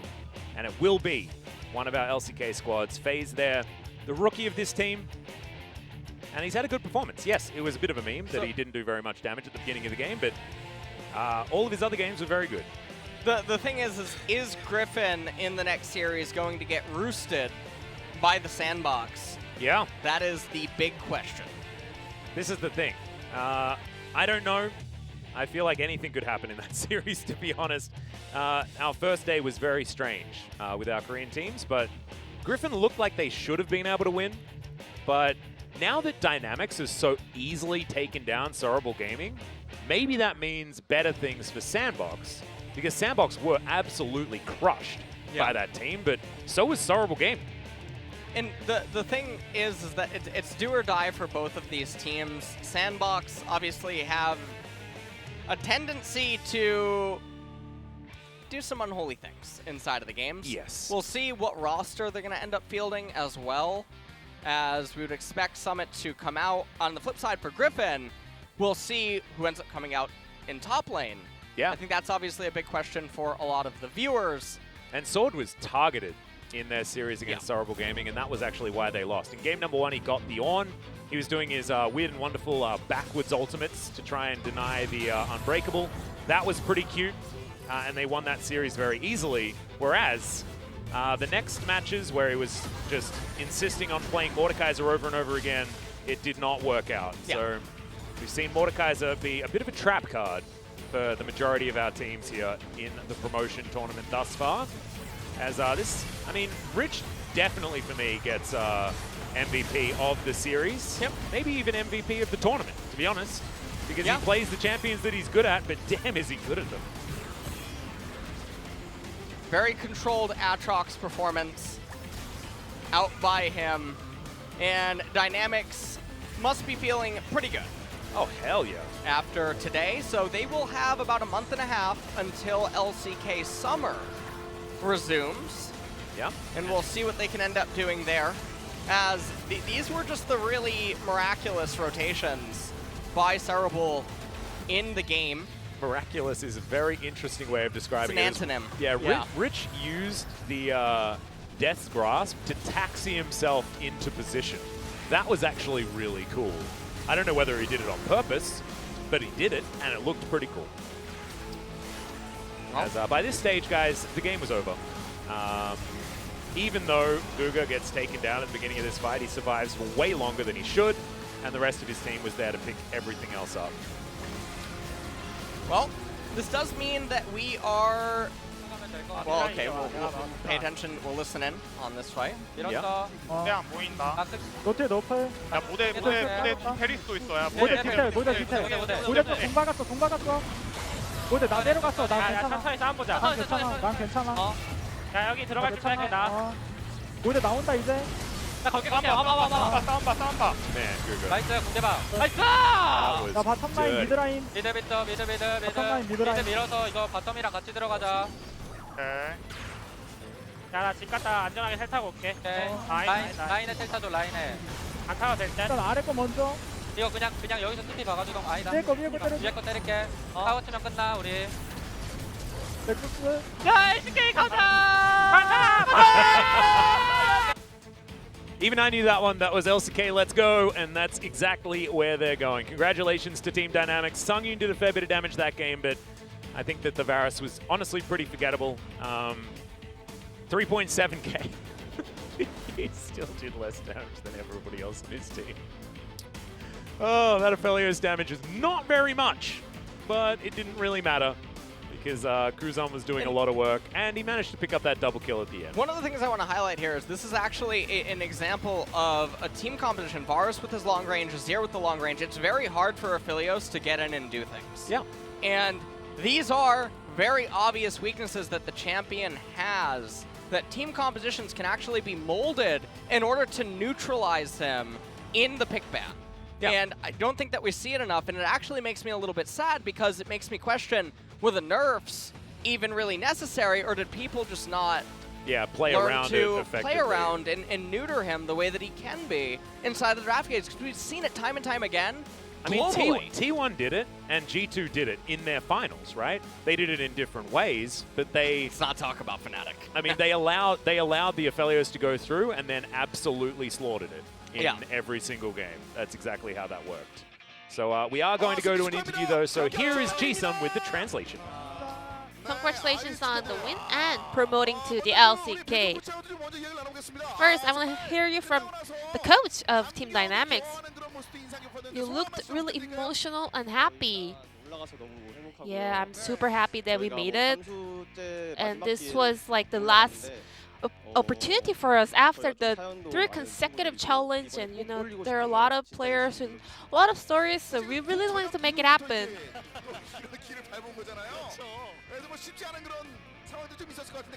Yeah, I know the game was not easy, right? So, what was the most memorable moment in your head right now? Well, during the split, we were a little bit lost, but no one actually gave up. We tried to become more solid as a team, so we were able to push it through here. Especially, well, Sorabo was so strong during the regular split, and you guys never managed to get a win away from them. So how did the preparation go? Well, to be honest, we never thought that we were like on a different level compared to Sorabo, even during the regular split. It was just our mistake that made us to lose the game, so we tried to focus on our own plans, and also we thought Kaka was really the most important player, so we tried to kind of keep our eyes on him. So what was the focal point for today's draft? Well, we thought they would bring some unconventional picks, but since we actually locked in our top champion really early, they were actually rushing to also lock in to their top picks. So how would you like to rate yourself as a coach? Well, I still got a long way to go and a little bit clumsy, so I want to give 7 maybe. Is that too high?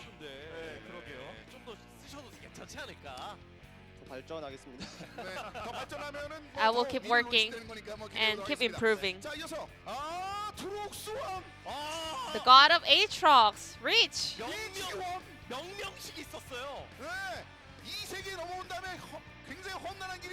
So the king coming from the Heroes of the Storm. You know, we were paying a lot of attention to you, even beginning of your career in LCK. I'm really happy that we got a win today, and I prepared a lot of cards, but sad that I was only able to play Aatrox. You got a lot of nicknames after today's game. The Faker of Heroes of the Storm, creature that came across the Heroes of the Storm. So which one is your favorite? Well, since I was the Heroes of the Storm pro players, I like the King of Heroes of the Storm.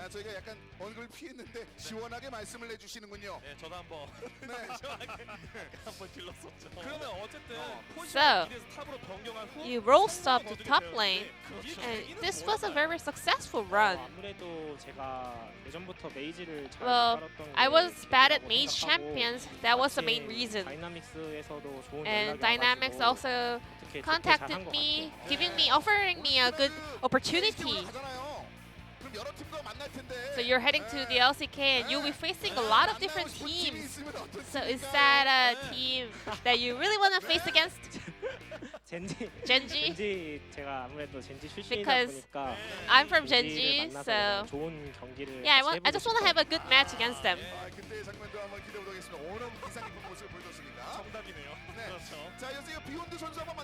And let's move on to Beyond. It's been a while. Long time to see. Hi, good to see you back. You were literally from the MVP, the org. So how do you feel to be back on LCK? I I don't know how to express this feeling. It feels super nice. 그거는 이제 So 성혁이가 해달라고 해서 with the ceremony after game, that was actually from Kusan. He asked me to do it if we win. I wanna ask you about the Dragon Calls because it was really on point. So, how was your jungle competition up against Kakao? Well, personally, for some level, I was a little bit sloppy, so I can't say I'm fully satisfied. But anyways, I got a win, so I'm fairly satisfied with my performance today. And you've been to a lot of roads in LCK. You're not through the thick and thin.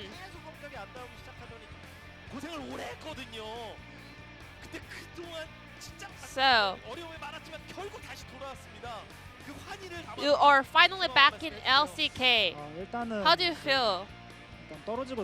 After I got relegated, I had a lot of hard times. But promotion was the only goal I was chasing after, so it's a big relief that I made it.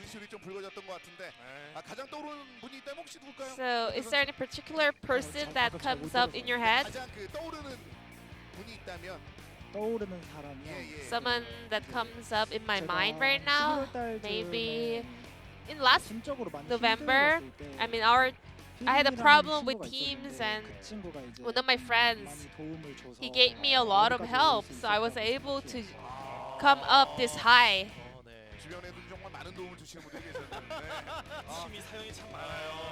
I know this team packed with players with a lot of stories, and they finally made it. And let's move on to Kusan, the best mid laner in Challengers Korea. And it's now your time to prove yourself at the bigger stage. Well, in last spring, I also did the promotion series, and I had a lot of blunders. But I'm happy that I finally made Team Dynamics to qualify for LCK. We had a lot of interesting mic checks after game 1 because someone was like, actually being mad, like, I told you to be careful. I mean, I was keeping the jungler's gank in my mind after the game. Kusan, you had a very rough journey in LCK as well, right?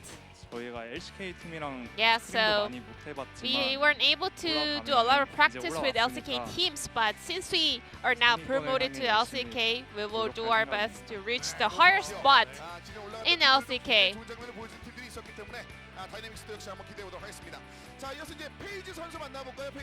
Let's move on to FaZe.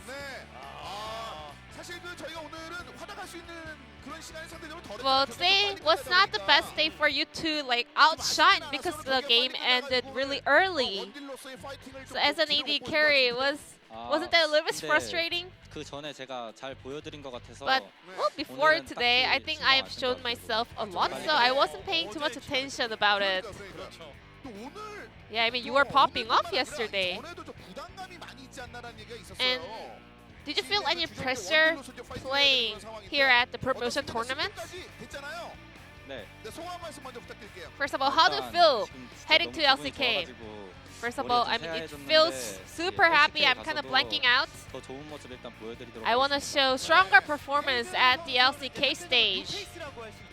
FaZe, your new face to LCK. So Gugur is one of the experienced player right here. So how was the teamwork with him? I mean, Gugur has a really nice personality. He always helped me out so much. So he was so helpful in and out the game.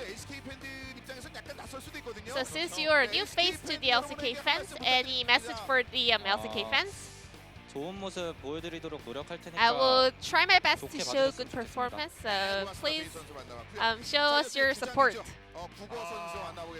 Lastly, the team's captain, Guger. 안녕하세요. I saw you holding back tears after getting the final win. How do you feel right now? 제가 진짜 승강전이라는 무대를 I mean, 너무 많이 했었는데. I've been 네. to this promotion 정말 많이 tournament for 힘들거든요, so 이게. many times and 모두가 it's 열심히 really 끝나도 suffering. 이제 저희는 Even 계속 everyone 준비도 해야 is 되고, done with their 이제 split, we 무조건 have to 이기면 keep going. 기분이 좋지만 지면 And 또 if you win, it 또다시 feels 이제 really nice, but 내려가야 if you 되니까. lose, you have to go down 부담이 again. 심했었는데 So it gives you a lot of 이번에 좀 pressure. 저희가 되게 But this time, 잘해서 올라간 것 같아서 I think we 너무 promoted 기분이 because we 좋아가지고. were good, so it feels super awesome. I mean, yeah, as you mentioned, the promotion tournament itself is a very stressful tournament, but you had 6 promotions so far. Was there any big difference? 승강전 장인으로서 As 그 a 올라갈 때 master of 느낌이 the 있었거든요. promotion, I had this 네. feeling when whenever I made it to LCK, when our team was not shaking and when we were sure about the matchup during the draft, 좋은 성적 낼 수 있을 거라 생각했었고 I had this feeling that we can get good results. And this time as well, 승강전 하기 전날 제가 even 말했어요. the day before the promotion, 장인으로서의 느낌이 I told my teammates, as a master of a 무조건 promotion, 올라갈 것 I have this 같다고 feeling. We are 팀원들에게 going 힘을 to 많이 LCK. 오늘 사실 이게 POG 투표가 있었으면 좀 어려웠을 것 같아. 다 잘해가지고. I mean, if we had POG votes today, it would be so hard because every 5 players were doing a great job. Who would you like to give your own POG to? 약간 정글러가 좀 많이 부지런해야 Well, 돼요. our team 저희가 약간 needs a 라이너들이 very 욕심도 좀 많이 active 많고 jungler because 다 달라는 our 콜이 laners 엄청 really 많아가지고 want 정글러가 a lot of 항상 lane 바빠요. priority 여기 갔다 and 저기 they 갔다가 always 해야 make 돼서. call 근데 from the 이제 안 junglers. 흔들리게 They always 단단하게 call 잘해준 the back 정글러가 for the backers, 되게 but 잘했다고 you know, 생각합니다. Beyond was always consistent and sustained throughout the game. LCK에 올라가면은 한솥밥을 먹기도 했고 좀 라이벌리 And 같은 느낌도 나는 선수인 now, 시크릿을 만나게 되거든요. Since you are heading to LCK, you have to face against Secret, your former teammate and also your rival. 저랑 있을 때 같이 When we were in the same 되게 사이도 team, 좋고 we were 했었는데 good friends, 이제 LCK 올라가고 약간 연락이 but he started to kind of 뭐 not reaching me out since he joined the LCK, but still he's a really nice guy. 저희가 이겨야죠. But still, we have to win the match. 한 말씀 부탁드립니다. Then, is there any message for 이제 Secret? 뭐 같은 LCK니까 그래도 Since we are in the same league, 연락도 하고. LCK, please hit me up. 경기 좀 재밌게 잘 했으면 And 좋겠습니다. I hope we can have a good game together. 주장으로서 Cougar, as a team's captain, a lot of LCK fans are fascinated by your performance. So any last message for the fans? 저희 팀이 그렇게 막 Our team 텔포에서도 완전 압도적으로 이기지도 못했고 was not really 좀 dominating 모습도 Challenges 많이 Korea. 보였는데 Sometimes we were 되게 having 준비 a 많이 slump, 해서 이렇게 좋은 but 성적 we 잘 prepared really 올라왔으니까 hard, LCK and with a 가서도 good result, we are heading to 재밌게 좋은 LCK. 성적 낼 수 있도록 We will 노력하겠습니다. keep up the hard work to 많이 get good 부탁드립니다. results in the LCK League. So please keep supporting us. Thank you. So this will be the end of the interview with Team Dynamics players and the coach, and I'm gonna pass it back to our casters. Thank you. Thank you so much, G-Sun, as usual, for the interview translation. Fantastic to hear from Team Dynamics, and a well-deserved spot in the LCK for them. Winning in 26 minutes and then 23 minutes against a team that you have a 1-4 Pretty fast. record against is pretty impressive. And I do want to see that stat of the amount of time spent on the Rift in a promotion tournament before making it in, because that was the speed run. And now we'll see whether it's going to be Sandbox speedrunning their way out of the promotion tournament, because they had a very rough day one. And now we're looking to see whether they can survive against Griffin in our next match of the day. It's just going to be so surreal having to say goodbye to either Sandbox and Griffin when they were so dominant, even immediately after promoting to the LCK. If I'm correct, there's no Challenger Series in summer, right? I don't think so. So this is it. I mean, this is the last promotion tournament, right? So I don't know whether Challengers is therefore going to stop and just have no promotion opportunity at the end. Yeah. I don't necessarily know what's going to happen there. If we do get some extra information, we will make sure that we let you know. But as you can see here, congratulations to Team Dynamics. Sorrowball Gaming are going to have another opportunity against the winner of our next match tomorrow. That will be a best-of-5 series for the final spot in the LCK. And that will be between either Sandbox or Griffin, but we'll be waving goodbye to one of them in about 30 minutes time, guys. We are going to go to a short break, but saying goodbye to Sandbox or Griffin is a surreal feeling, and we'll see who it's going to be after the break.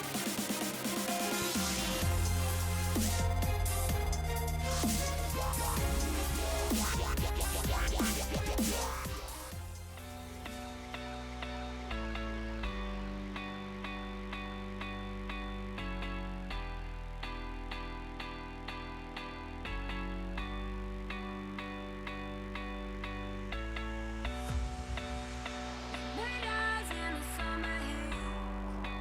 We took our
Welcome back, ladies and gentlemen, to LCK 2020 Summer Promotion. I am Max Atlas Anderson, joined by LS here for the final match of the day.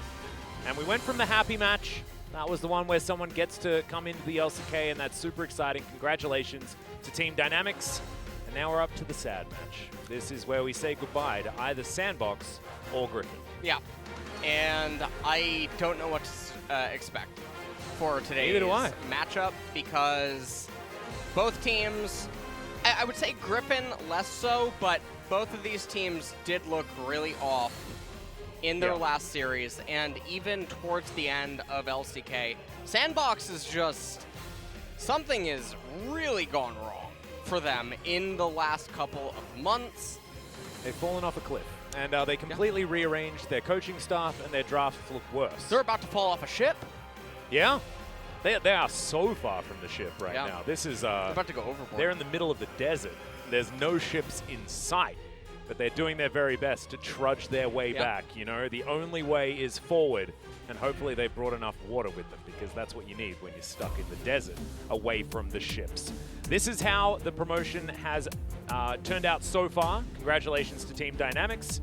And Sorobol Gaming are going to be waiting in tomorrow's best of 5 series, and they'll be facing off against the winner of our next match. And as you can see, losers match best of 3, Sandbox versus Griffin. Griffin looked better yesterday, but Dynamics looked better yesterday as well. So they also looked way better today. 26-minute victory, 23-minute victory over Sorobol Gaming. And so what does that mean for this next match? We're not entirely sure, but Griffin did look better at the end of the season than Sandbox, winning 3 out of 4 of their last matches to get a bit of momentum moving into this promotion tournament. But the loser is out, and that is the point of the match that we're starting with.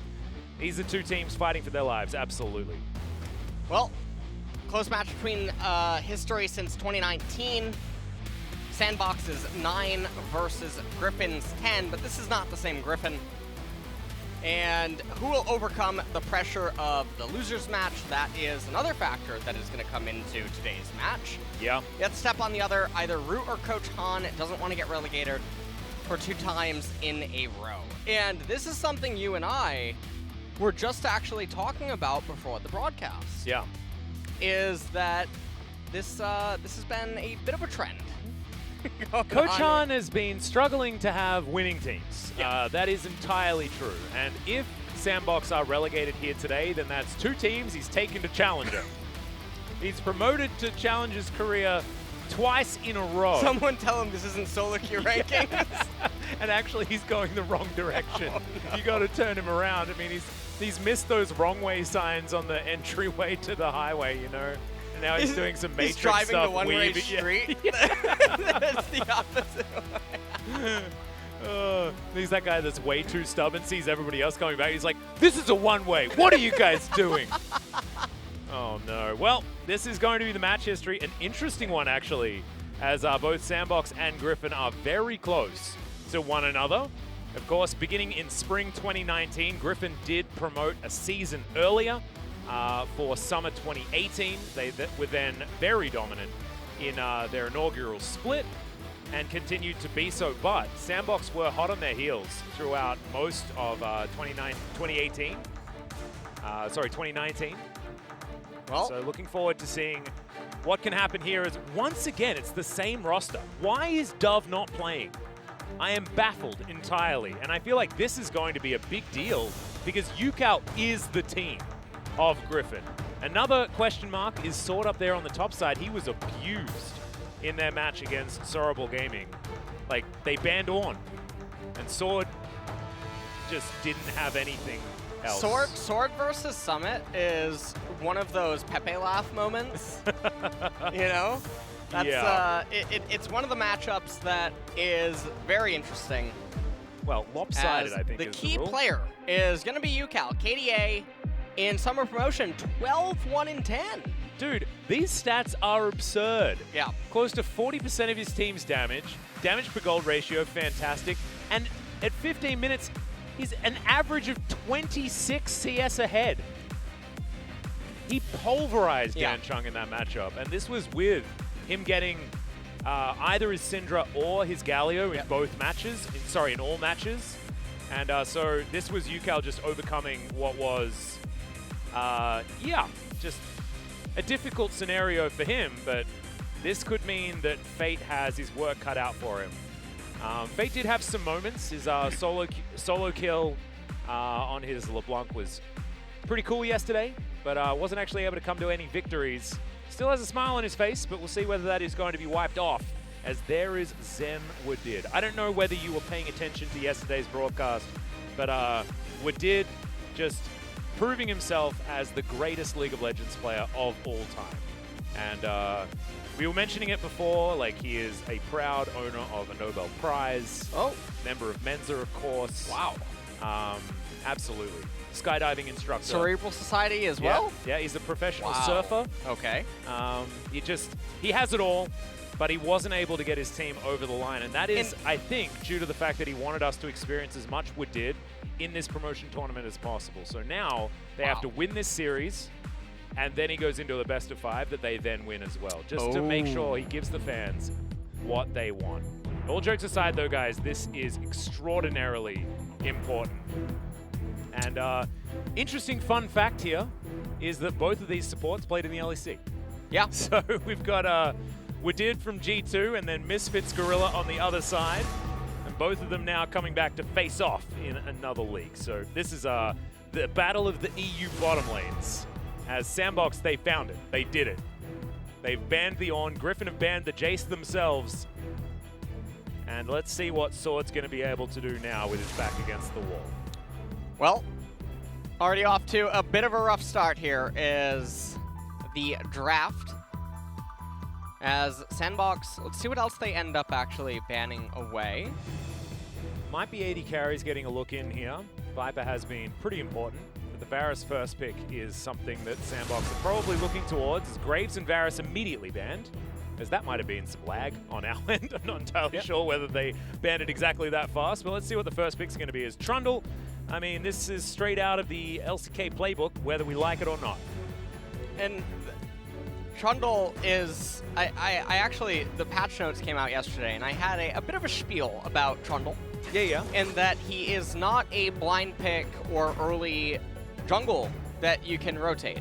He has a lot of, he's a counter to a team composition.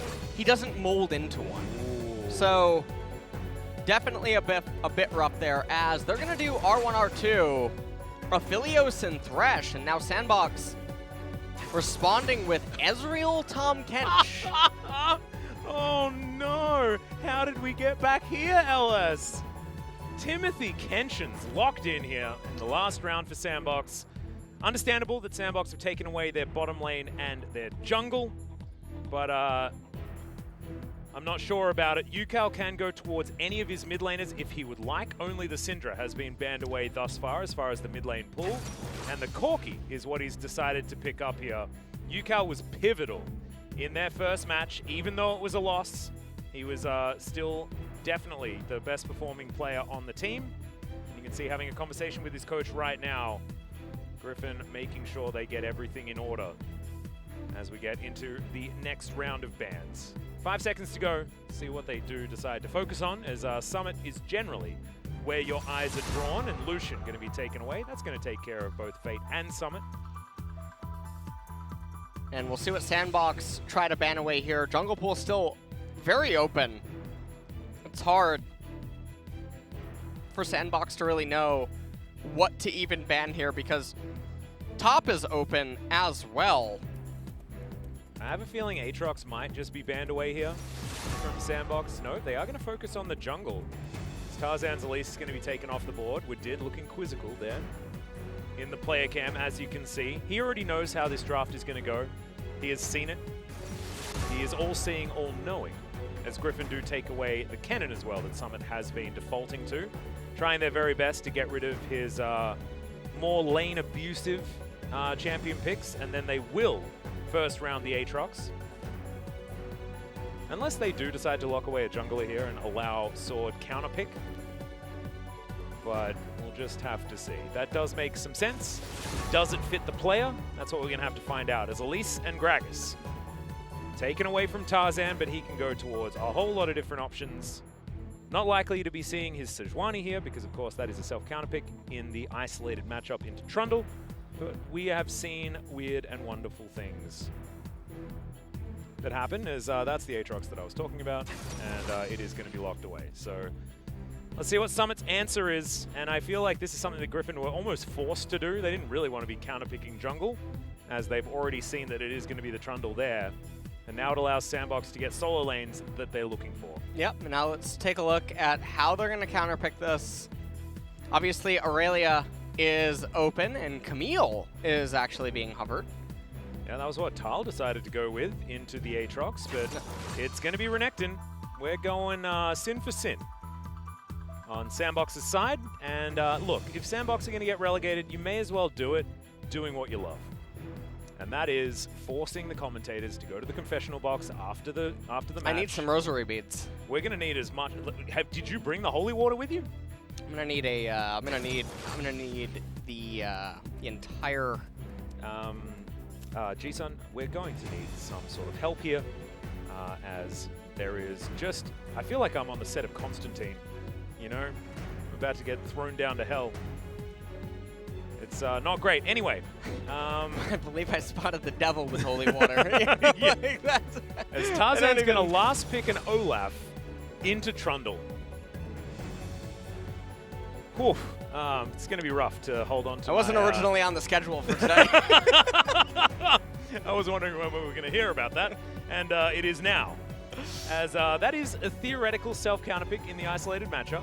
As Tarzan, we'll see whether he can do his best Cacao impression and hard farm the jungle. That was what Cacao did to him in their previous matchup. He was ahead by 50 CS or something like that on his Olaf, but I don't know whether Olaf necessarily fits in this comp at all. Generally, you do like to have some more of these supportive healing style of supports, like a Yuumi, for example. Even a Karma is fantastic, allowing him to scale a little bit better.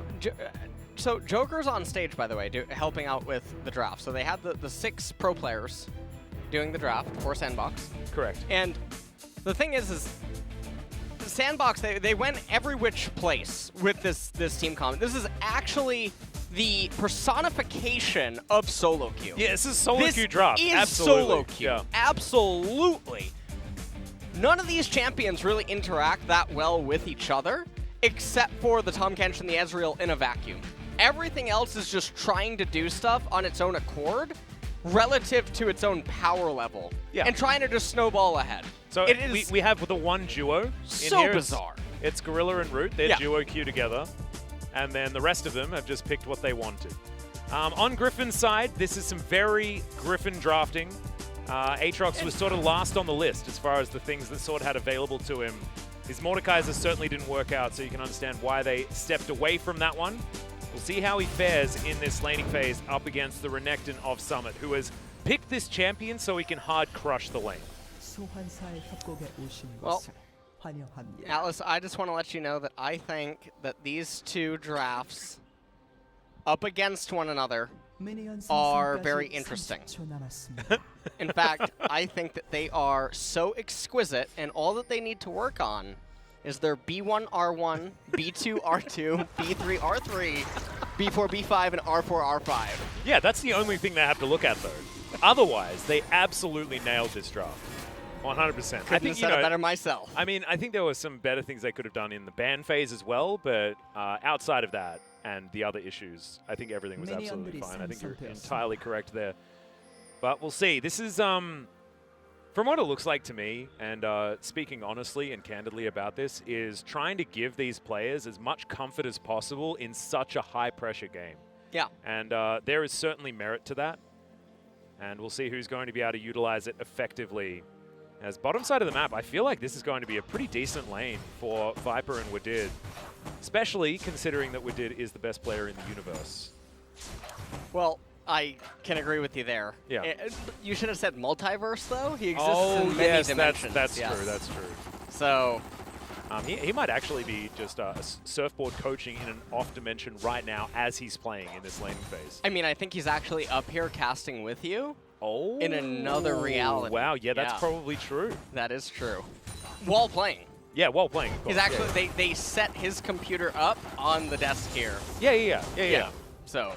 And I mean, he wouldn't be the type of person that would look at my spectator client and cheat or anything like that. No, he wouldn't. He's just so incredible that you can trust him that much, even if you're league officials. Yes. So that's just amazing. The fact that he can channel commentary and playing at the same time like that. I personally don't understand how it works, but I'm not supposed to understand it. You know, as Summit dives forward, looks for the Ruthless Predator, but doesn't quite get it. As he's doing his best to cull the Meek here on the top side of the map. And so far, he's doing some. 13-5 is that CS mark, as Fate is going to take a turret shot and lose that trade very handily. Yeah, and Yukal's going to be feeling really comfortable. So let's talk about basically what both of these two drafts are trying to achieve. Olaf is trying to power farm. Yeah. And Trundle is going to be the one that has the onus on him to make something happen. Unfortunately for the Trundle, there's a lot of champions on the side of Griffin that actually have ways to interact against his pillar. So that is going to be awkward for him transitioning into the later stage of the game. He's just going to wait for the Scuttle Crab now. And so Olaf going to get the reset off path to the right-hand side, and all should be fine in that department. LeBlanc looks like she's going over, actually, to check on it, and I'm not super certain about this. The next wave hasn't come out of the Nexus yet. We'll see if Yukal actually just elects to try to crash this wave immediately. No, it doesn't seem like he's going to. He even has TP. So he's playing a lot more reserved than I would have expected. He popped his potion, so that's even showing that he wants to stay in the lane. Which is so strange, actually. What? Because now he's going to go back, right? Because he has no mana. Like, what's he... Why did he pop the pot? Because he wants to buy a refillable on his next back? So sell the pot. Yeah. I mean, look, I don't have a good answer for you, dude. I'm just clutching in them straws. He's now on fleek.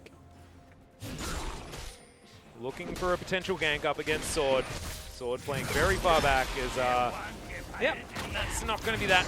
Doesn't quite get close enough for the Ruthless Predator. Does Summit. And now it's just going to crash this wave forward.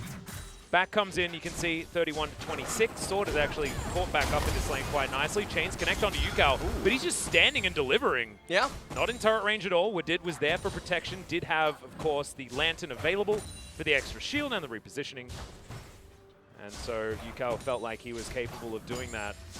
But now taking a fair bit of damage, actually, after backing very recently and utilizing the teleport. So see how this mid lane is going to turn out. Olaf towards the bottom side. Yeah, I'm actually really surprised that Tarzan didn't just start up the Infernal Dragon sooner, given that mid had priority, bot had priority, and now, because he took his sweet time, OnFleek's going to come over.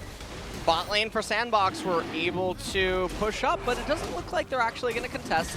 They have teleport on Summit, but you can see he's a bit tied up on the minimap with Sword, who would probably just be able to cancel it. So the Infernal Dragon will go the way of Griffin. And an exciting Drake to come up as our soul this game as well. Ocean or Mountain, as the next dragon will be that Cloud. So see whether that focus is going to continue. I actually really appreciate this from Griffin. Their ability to take neutral objectives has been terrible all season. They have had absolutely no priority on dragons or anything like that throughout all of their games. And so them picking up the first one here has certainly shown us that maybe, just maybe, they've readjusted. I assume that's just because of Wadid telling them exactly how everything's supposed to work. Yeah, yeah. He was actually pretty outspoken on the desk when that was happening. To Griffin in the games that we cast of the team. Well, here so far in this game, I mean, every lane is pretty stable. And I find it very impressive that I don't know how, but he's actually piloting all of the members of Griffin's PCs. Yeah, no, he was doing that. He was doing that yesterday as well. Yeah. It's really, it's a feat to behold. Actually, I mean, the picture when it was the key player matchup of Fate and Yukal, it really should have just been Wadid's face. Right, and you're really going to hand it to the Riot production crew because the level of Photoshop and green screen they're using to make it appear as if there's other Griffin members in the cams absolutely outstanding. It's unbelievable. Yeah, it really is. Truly is, yeah. And look, I mean, you guys saw the intro to the LCK final. It was amazing, and so you can understand that their ability to manipulate the cameras here is also going to be outstanding. As Tarzan and Yukal moving down towards the bottom side. I mean, Wadid and Wadid moving down towards the bottom side to meet up with Wadid and Wadid. Yeah. As Wadid top side is farming it out against Summit. Decently, you know, you expect the Renekton to win this matchup. As Sword throws down the World Ender. Wadid now is going down low. That is, of course, a bait as Viper turns up now. Sandbox ganking onto Wadid here as he is going to flash that wall, but the red buff is going to be enough alongside that Skirmishing Saber to take down the Aatrox for first blood. This is exactly what Sandbox want. And so now, I mean, Sword does have teleport available, but you're getting Summit ahead, who is the most important member on Sandbox, by far and away. And I wasn't here yesterday, but if I was, I would have talked about how insane it is that arguably one of the best players in all of LCK is actually in the promotion series here. I know, we did. I can't believe it. Alice. No, I think you're exactly right. Summit is a fantastic top laner, but he has had his ups and downs this season. He was benched for a long time, and Sandbox had Lonely come in and try to save them, and it didn't really work out. They were experimenting with so many different rosters, nothing really falling into place for Sandbox. It was, yeah, disappointing to say the least for this squad, but I think you're right. I think that Summit is still a player that deserves the accolades that he gets, but it might just be that his mentality has taken too much of a hit this season with how their results have not been anywhere near what he was wanting. And I think one of the other things going on in this game is Summit is going to have a pretty tall ask on him to do things this game because, oh, hold on. Well, Slice and Dice going to be used here from Summit to get himself safety. Yukal was roaming up as well. This is what Griffin find themselves having to do more often than not, and that is repair the top lane that has fallen apart. Yukal using the package to clear out this minion wave very effectively, though, and is still very far ahead when it comes to CS. Yep. And on Fleek, he's going to start up the Rift Herald right now. Yeah, with top priority, he can, of course, feel free to do this, and then use it topside, get Summit even further ahead, and hope that having the Crocodile too large is going to be what allows them to snowball this game away from Griffin, because that's what they want to do, right? If you ever have a Renekton on your team, you just need to do your very best to end the game as soon as possible. And Yukal just trying to shove in this last wave, I assume. Well, there's the Mimic Distortion. Chains connect, but Yukal is going to break them. Successfully clears out the minion wave like you were talking about. Has a Hex Drinker first item as well. Yep. As he's going to finally go and finish off his tier. So that's going to be a little bit delayed. But I like the Hex Drinker purchase. I think defensive items specified for the laning phase are really good to pick up early. And he's decided to go for the Sheen. So because he couldn't get that tier stacking up early, he's instead going to forego the Manamune that we see so many of our mid laners go for. And, I mean, on Sandbox, right now, they're trying to start up this Cloud Dragon. Even if they get it, it's not the biggest victory. Yep. Means that this Mountain Soul is going to be a little bit more delayed on Griffin's side, as it is Earth, Wind, and Fire that we have available for ourselves this game. No Ocean allowed. We were making desert references, so I think it makes a lot of sense that there's no Ocean Drake in this game. 600 gold going to be the lead here for Sandbox, as a lot of that is top side of the map. 23 CS in the lead, but Sword will be able to pick up this minion wave. And we're just playing ping pong. We are in a lull state, and you know, we haven't had a lull state in a very long time. Yeah, it's been a while. It has absolutely been quite a long time. The weather today in Korea is fantastic, by the way. It's beautiful. It is the best day, I think, that we've ever had. In the universe? 2020. Like ever? In 2020. Do you think it was Woodid? Do you think he booked it in? Yeah, I think that's I think he decided when he woke up this morning that he wanted the weather to be like this. Yep. And thus it was. Well, thank you, our Lord and Savior Woodid. Yeah. Really appreciate it. Tarzan looking to come over and steal away a red buff, but OnFleek is right here. Still has the Rift Herald available. Yukal, he's going to turn up. Gorilla going to be there as well. Lands the Tongue Lash. And there goes the pillar. Valkyrie used for Yukal to create some space. Blast Cone. Going to stop OnFleek from getting on top of the Corki, but Fate does dive on over. A lot of damage comes out from the True Shot Barrage as Root dives over. Finds a little bit of extra poke damage, and it will mean that Sandbox do lock down their own red buff. A little bit of a scuffle, but otherwise not too much to come from it. And Summit getting a trade-off against the Aatrox up there. Yep. Not opting in for any Executioner's Callings. Actually works in this matchup on both sides. But you can see Summit and Sword deciding not to go with it. Might be what Sword's going to turn that longsword into, but I hazard a guess that it is going to be the Phage. As Gorilla's moving on over. Ooh. That's a really good snare. The Ignite does come down. A lot of magic damage shield is going to be available, but Fate decides not to dive for that turret now. Rift Herald's going to be spawned topside. World Ender is in for Sword. It's going to be a lot of extra money for Summit. See whether they can get any more. Rift Herald is going to be taken very swiftly. So still a couple of plates remain as Viper throws out the Moonlight Vigil. That was scary. Yeah, I'm not sure what that was all about. Sometimes you just got to press your R button. Okay. Yeah, I'll make sure to keep that in mind. FaZe was showing us in our previous game. Right. And he won 2-0.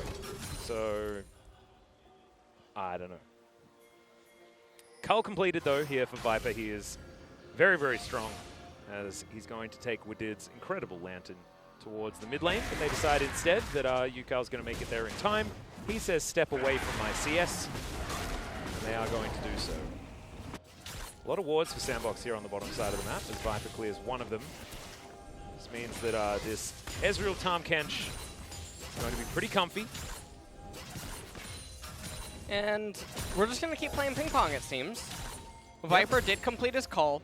Minute and a half until Mountain Dragon, but no one really getting any super sizable advantages. I mean, I suppose Summit does have some turret plates, but yeah, they're not even going to be able to find a kill there. Nope. Humble Dash does come out. And we're just mostly waiting. LeBlanc is going to have a bit of a hard time in the later stages of the game killing anyone. Especially with this Hex Drinker on Yukal already. Tarzan walks over a controller. There's the box from Wadid as Gorilla getting taken down very, very low. Viper with these close range weapons. Certainly able to get a lot of work done, but just going to be softening up the members of Sandbox underneath the turret. Might buy them some space, but the turret plates have already fallen down a minute ago. Now Calibrum, Crescendum online for Viper. And yeah, this is feeling like a the Griffin LCK. game. Yeah, this is feeling like a Griffin game, yeah. Absolutely. It's feeling like a Jin Air game. Yeah. Yeah, there's a well, when you've got blast of the past. I mean, Griffin now have Jin Air's old coach. So it's like compounded effect of really slow League of Legends. As that was an interesting point of the game. Of course, Root was on Jin Air when they were relegated. H-Dragon, of course, was there beside him. So which one of these players is going to be biting the dust as Summit moves himself out of the highlighted spot of Sword's Q? He's going to be absolutely fine. He's still ahead, but it's still just that 20 CS mark. As Griffin have started off this Mountain Drake already. Yukal with the package ready to be delivered. Sandbox are teleporting in. They do not want to give this one away as now teleport towards the bottom side as well. Summit is going to make his way in. Sword can teleport as well. Or whether he's going to, we'll have to find out. He is just going to go back to base first. True Shot Barrage comes down. And nope, he's going to cancel that back, and they're just going to give up on this Drake. And this will allow the Aatrox to get more farm and EXP, and perhaps they're thinking, we don't want to fight yet and use summoners when Corki's so close to Trinity Force, Aatrox so close to Black Cleaver. So they're willing to give over the Mountain Dragon in favor of having a more controlled team fight once their item completions come in. Yeah. Can understand that one, especially when they're probably pretty happy to scale. Olaf and Aatrox are not necessarily your greatest of scaling champions, but Aphelios and Corki are very, very good the longer this game goes on. Certainly meaningful item pickups abound for both of these champions. So see whether Griffin can play around that. Sandbox looking to try and spike a little bit earlier than this.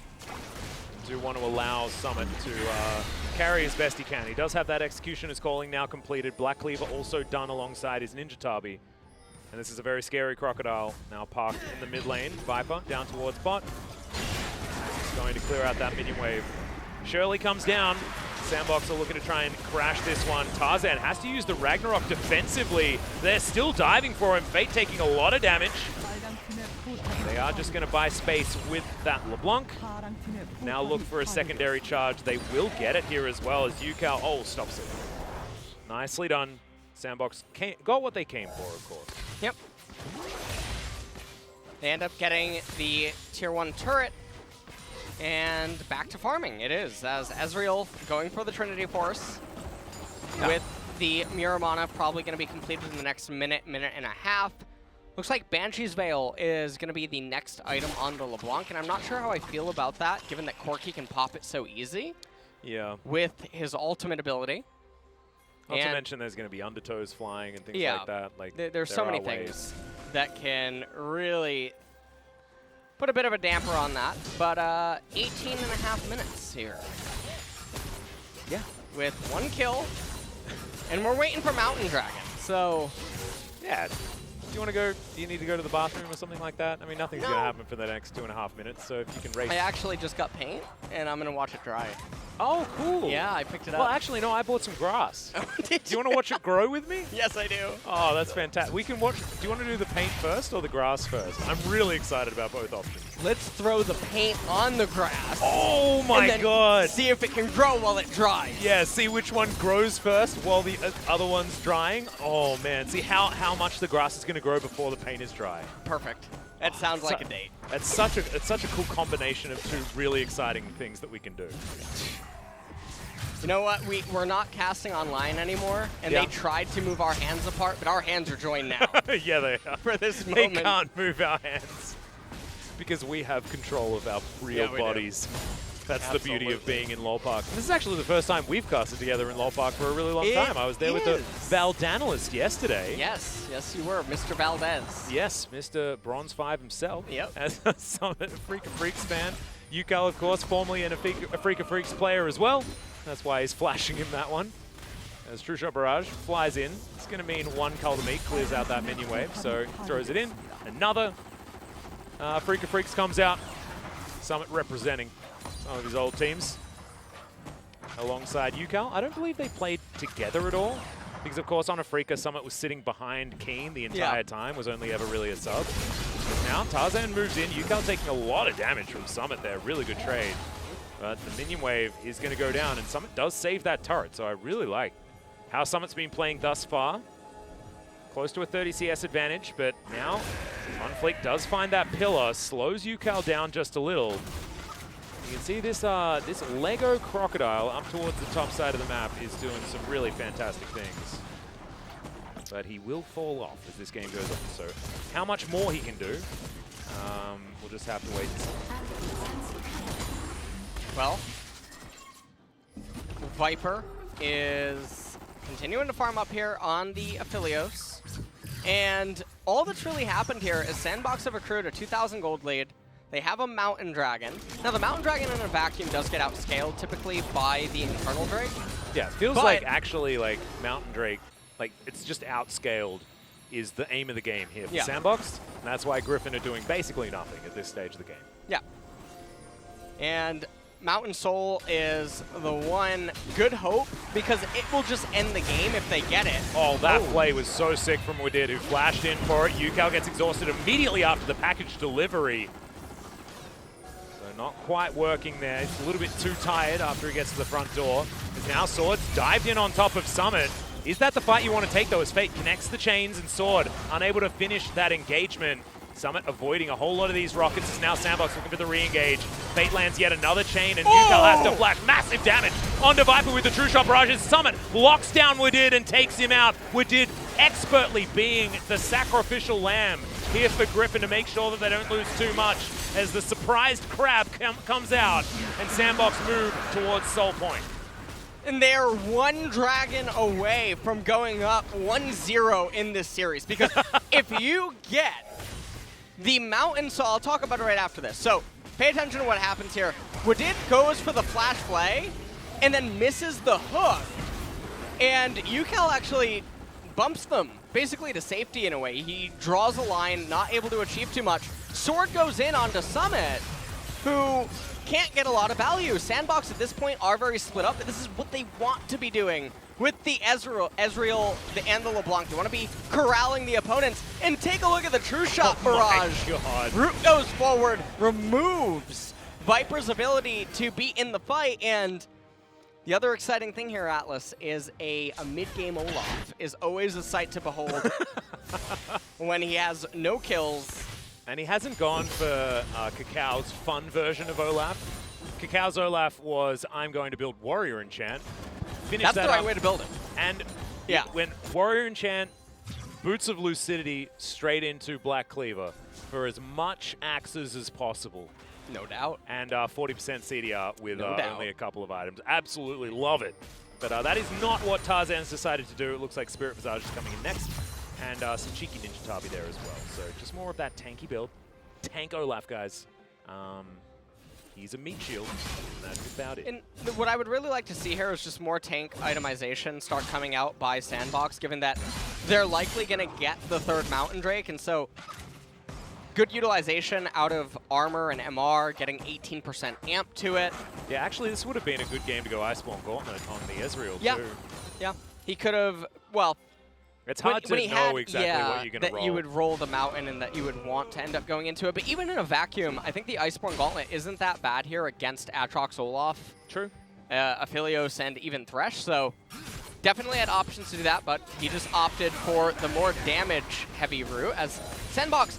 Now, because they're threatening this soul, they're able to just sit back, relax, play ping pong with the waves. We're not going to freeze. We're allergic to that F word here. Well, I mean, this is a hellscape right now with the draft, so you're not going to be able to freeze anything even if you want to, as Sword not going to be chained up. Battle of the chains there towards the top side. And Sandbox looking to just clear out even more vision. If we were able to toggle over to the Griffin vision, that one ward there that I believe was Wadid, of course. That was my favorite ward skin as well. Came out so long ago. Oh my god. How do you feel about it? Oh, I love Tell me it. about it. I assume that it was Wadid that has that ward skin. Yes, it is. There it goes. Replaced. Ah, stunning. You know, see, I just know. Yeah. I am, I just want to point out to you that Corky's dog looks like a wiener dog with this skin. Oh, yeah, it does a little bit. You know? Oh, it's actually really cute. Yeah. Sausage dog. As Sword going to get chained. Lands his chain as well. Got chain for chain. But Sword's going to have the rough end of that one. And Fate's actually been playing really well today. I think in that last team fight, was able to dash in and out very effectively. And now maybe we're getting an idea as to why he's the one playing instead of Dove. It wasn't really what we were experiencing in our in the last series. Waiting off to the side, the souls sort of giving him away. But he will pick up those celestial souls there. Very cool looking. Yeah. Very good Thresh skin. As, wow, look at the architecture here by Viper. Yeah, pretty cool. And the skin synergy as well. Yeah. Between this Aphelios and the Thresh. Very cosmic. Love it. And 50 seconds until the Mountain Drake comes up. Yep. And if Sandbox ends up getting it, Olaf, Thresh, and Aatrox will cease to be champions. They will not be able to do anything because their initial burst will come out and it'll only chew through the shield that Mountain Soul is going to end up granting. So it's going to be near impossible for those champions to team fight. And even for... Oh man. That is a fantastic pillar out from On Fleek as well. But Newcal didn't quite have Flash available. He's still able to get himself to safety, utilizing that Valkyrie. Now 15, 14 seconds until the Mountain Soul is available. All of the control is here for Sandbox's Summit. Moves on down. Fate continues to be frustrating, but Yukal chasing after him. And the big one is going to land. That is actually Fate well and truly chunked out. True Shot Barrage doesn't work. Onto Wadid there on the backside. His sword tries to lock him down, but Tarzan is so close to dead. Root dives over the wall. A hero play, but he gets exhausted on the backside, and now Sword's trying to get on top of him, but he's just running them around the rosy. Root is a god in this team fight. Summit dives onto Sword, and it's a triple kill as Root says no to his former coach. 6-0 is the kill score, and Mountain Soul is alive, but Baron looks to be the option. If you get the Mountain Soul, you can use Baron to demand that the opponents dance with you, and then just charge at them. Team fight, yeah. You just get a team fight. But now, okay, they're gonna get the Baron. Summit does have teleport. He's gonna be able to recall and teleport down there. Yukal starting up the mountain. Trundle, you can see, barreling over. Now, the thing here is, some people might be watching this and like, okay, Sandbox still gets the Baron and the mountain. The issue is that they knock off a lot of time on their Baron buff, and now they don't demand that Griffin comes out of a defensive position and have to fight them. That's the big difference to the variation that they could have gone for. So, Olaf doing Olaf things, abysmal champion. Root just lays waste to Tarzan. Sword tries to follow over the wall, but Root doing so much on the Ezreal. Getting so much value. Oh my god, we get to watch it from his pro view. See how cool, calm, and collected he is there in his screen as well. Oh man. Look at how close that mouse is as well, LS. Yep. Really, really good control. Just landed everything. Yeah. Watch me, please. Oh, he was saying dragon. Root's a bit of a savant. All right, the Ezreal player, you gotta, He also did it makes 5,000 sense. damage in that team fight. As now, we've got an Elder Drake available in 5 minutes' time, but this Mountain Soul is such a big deal for Sandbox. It actually turns Renekton into a champion in the later stages of the game as well. You can build a lot of resistances and be very, very strong. His Randuin's Omen already completed. It's now on fleek. Out of position here, but doesn't have to use the subjugation or anything like that. Summit was moving on down. The rest of Sandbox over to the side. And Root just wants to take down this turret. Should be able to do so. As Tarzan taking too much damage there. Root dealing with the turret and the Olaf at the same time, and even nails the ultimate. Root is on absolute incredible form today. This is the guy that we really wanted to see on a new team, right? And when he joined Sandbox, we got really excited. Did not have the season this season that we were expecting, but this is what he's capable of. Well, he's doing a really good job here. Taking a little bit of damage there, but it's fine. Remember, they have... Oh! Yep, Fate donking off a little bit towards the top side, but he's able to flash himself to safety. Now Sword getting himself a flank, but maybe he's just going to get himself a trip to the death chamber. He does, as Root locks down that kill. Viper on the front line, obliterated by this Ezreal. Double kill so far. Is it going to be the triple as Tarzan trying to kite this one out? True Shot Barrage very close to nailing Yukal as Summit locks down the jungler, and this is going to be all she wrote, ladies and gentlemen. Griffin falling down 0-1 in game one. Sandbox fighting for their lives for another opportunity to get back into the LCK. And this might just be the last we see of Griffin if they can't win the next 2 games in a row. This is so much pressure. Yukal delivers a present to Gorilla up to the backside, but Root is going to be able to lock down that kill. Not entirely sure what was going on there as On Fleek throws up the flare. These Nexus turrets are dead. Griffin flares up from Gorilla. And Summit still representing a freak of freaks. The Nexus will fall. On Fleek might just die. No, he doesn't. As there we go. Even a cheeky Jin Air flare that we love to see. I believe that was Root.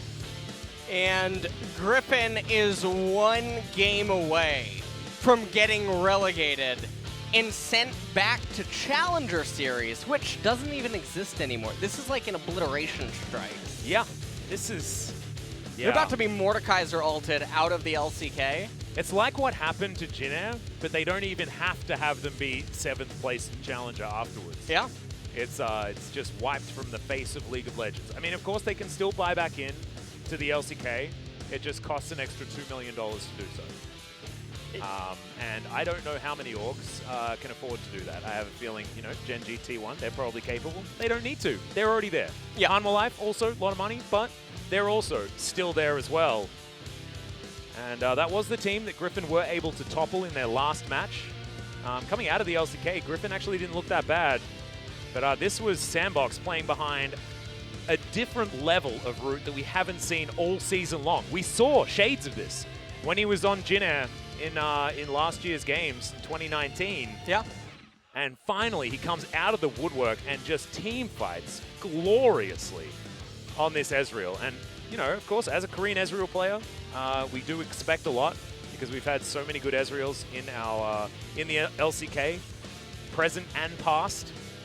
But man, and it's exactly when you need to as well. Like, it's like a chips are down performance, like really rallying. And that's what you expect out of heroes. Yeah.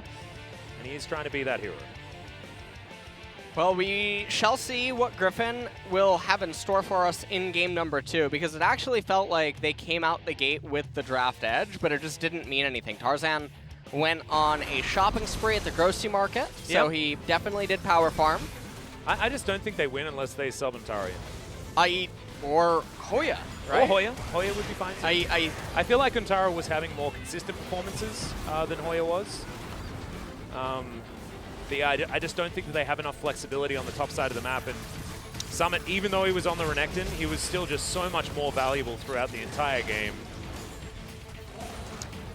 Well, this is definitely going to be a very scary game number 2, because the pressure must be ginormous. Oh my god, the damage on the Viper out of the fight entirely. Because you also don't know, once you get relegated and once, if the team disbands, if there's no more Challenger Series, you don't know what's next in your career. Yeah. And that's a very big mental pressure that can be present on some of these players. So you have to wonder what is going through their mind right now as they're going to be doing their review. Some of the freaking Briggs players are actually making me so happy. I don't even know why, really. He barely even played on that team, as Udid wasn't able to get his team out of this mess. They were just too far ahead on the side of Sandbox. Root playing out of his mind League of Legends. We're going to listen to the final minutes of this game for Sandbox.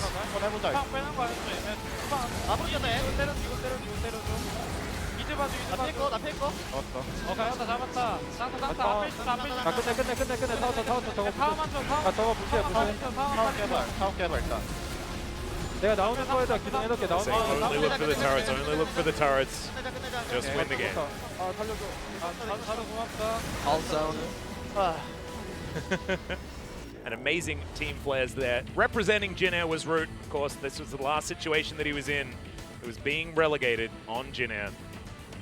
It was very unfortunate times. A lot of damage came out from the Corki, but way more from Root. He was by far and away. We don't have player of the game, but if we did, it would 100% be Root. Yeah. There is absolutely no chance anybody else was going to get in there. Despite some decent performances elsewhere, his Ezreal was just outstanding.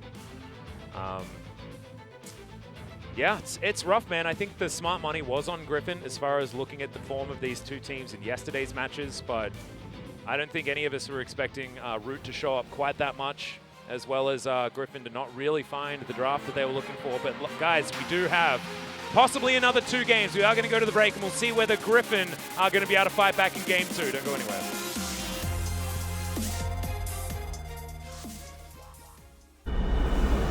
얘들아 승용보 올려라. 머리 매너. 에이 TFT 모바일 도동 동작.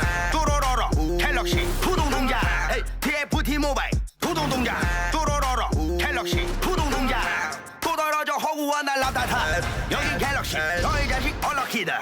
너의 두뇌 그래서 타지 않아. 21세기 네 전략 이래 전략 능지 차이 나는 널 능지 처참히 롤 아재 롤린 이돌 롤린 인더들 잘게 누나 막았다마 회전 초밥 뒤집개로 뒤집어라 레디 셋색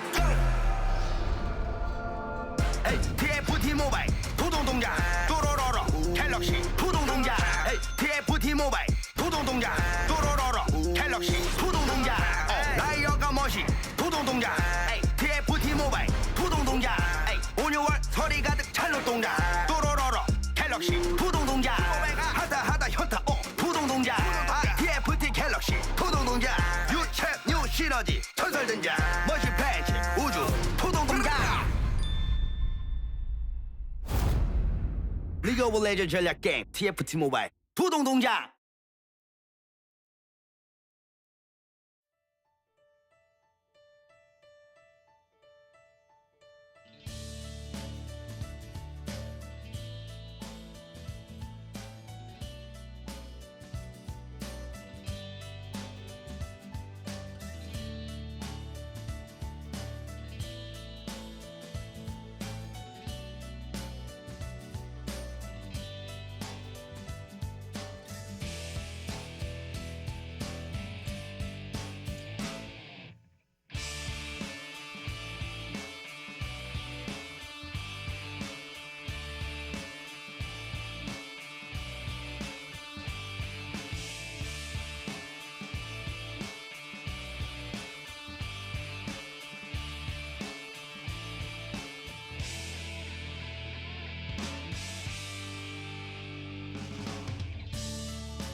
Welcome back, ladies and gentlemen, to the 2020 Summer Promotion Tournament It is do or die time for Griffin here. They need to win the next 2 matches to save a potential spot in the LCK. There is still a best of 5 to play, and they have decided that subbing in Untara is going to be a good idea. I think that is the good news for everyone at home who is Griffin fans. I think that Untara does have a little bit more of that flexibility on the top side of the map.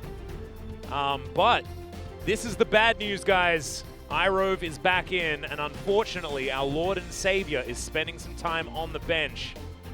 He's trying to be the puppet master from off the stage, and we'll see whether he can do that. So Wadid is out, iRove is in. Let's see whether Griffin are going to be able to utilize this roster to get themselves a victory. It will mean that things are going to have to change in the draft for Sandbox. But Sandbox are on a tear, and if Root plays like he did in game number 1 again, I just don't see how Griffin can win. He was so good.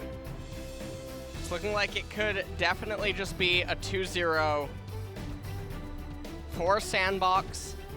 And Tarzan, he's going to need another champion. He shouldn't be on an Olaf in this series. No. Power farming for lane setups that don't really offer a whole bunch and doesn't allow him a lot of control over the game, because he's one of the players that you would expect to be able to find aid from. So True. Very surprising. I'm hoping that he's on, something that could be a little bit more teamfight impactful as well. His Sejuani was something that he was very good at in the past. Suits the playstyle of Griffin. I think they need to go full scaling if they can. As we have a look at Wadid Cam, hopefully we can have that activated throughout this this game as well. And we'll see whether Wadid actually gets another chance if Griffin can get through this game number 2 and move it to a match point. I think everyone wants that. I think I want to see as much from these 2 teams as possible before we have to say goodbye to one of them. It is just unfathomable to me to have Sandbox and Griffin both be potentially relegated after, Griffin was our Worlds team. Yeah. They made it very deep into Worlds in 2019 as well, before the team did have to go through so many changes. But Yukar was a great pickup for this team. I think he had a bit of a rough performance in their first game against Sandbox, but they had an unbelievable series, even though it was a loss against Sorrowful Gaming. So it's a very strange world we live in. This is the parallel universe where Wadid is playing for Griffin, but also Griffin are in the promotion tournament. So you could imagine that nerves are certainly high, even on the side of Sandbox, as you can see Gorilla playing with his thumbs a little bit. Tom Kench was okay in game number 1, but a little bit outshadowed by his 80 carry. See what this Sandbox team are going to have prepared. As you can see, Joker going through his notebook, looking for that secret stuff. Well, gotta take a look at what the draft's gonna have in store. We do know that Griffin have selected blue in game number 2, and I don't know what power pick that they're trying to get. On. Yeah. Oh, okay. Okay. Yeah. Okay. I have a feeling that's probably it, unless Graves is going to be left up, but he has been banned all day today. As now let's see what Griffin do plan to do for this draft. As you can see, on the blue side is one of our red teams, and Jace is going to be the first ban, the Varus to be taken away instantly. Syndra also removed. I believe these are similar bans to what Griffin threw out in game number 1. Rumble taken away from Untara. He is a very notable Rumble player. So trying to get him on a off foot. Untara known for both Ornn and Rumble. As Griffin do take away the Aatrox. Yep. And Sandbox, I think that Ornn is probably a decent ban here for this team. Despite the fact that Sword is no longer on the roster. Still taking their time with it. And Ornn not going to be banned, so... Yeah, the Grave's going to come in here instead. Ophelio's still available, and oh my god, it happened again. The Trundle priority is through the roof. Of course, Tarzan, in years past, has been our best Trundle player in the league. He was undefeated until the start of this year. played a lot of games, so you can understand why they're trying to give Tarzan as much comfort as possible, but it gives away things like this Aphelios. And Root, with the form that he had, now on a power pick like this, would certainly be scary.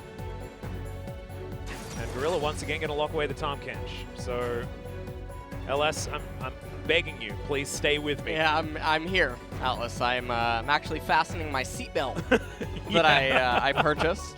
It's either fastening your seatbelt or looking for the ejector seat button. Yeah. Not entirely sure which one it is, but I could hazard some guesses. Now, Tarzan, there's the Ornn that we were expecting. Well, Ornn is locked in for most likely Untara, and we'll see what Summit tries to take up against it. There's Misfortune for Viper. Didn't find a lot of success, but played her a lot in this season.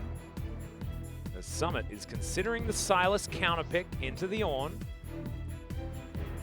Not a bad spot for the Ornn because, of course, Tahm Kench already locked in means that there's no Braum to ruin his day. Yeah.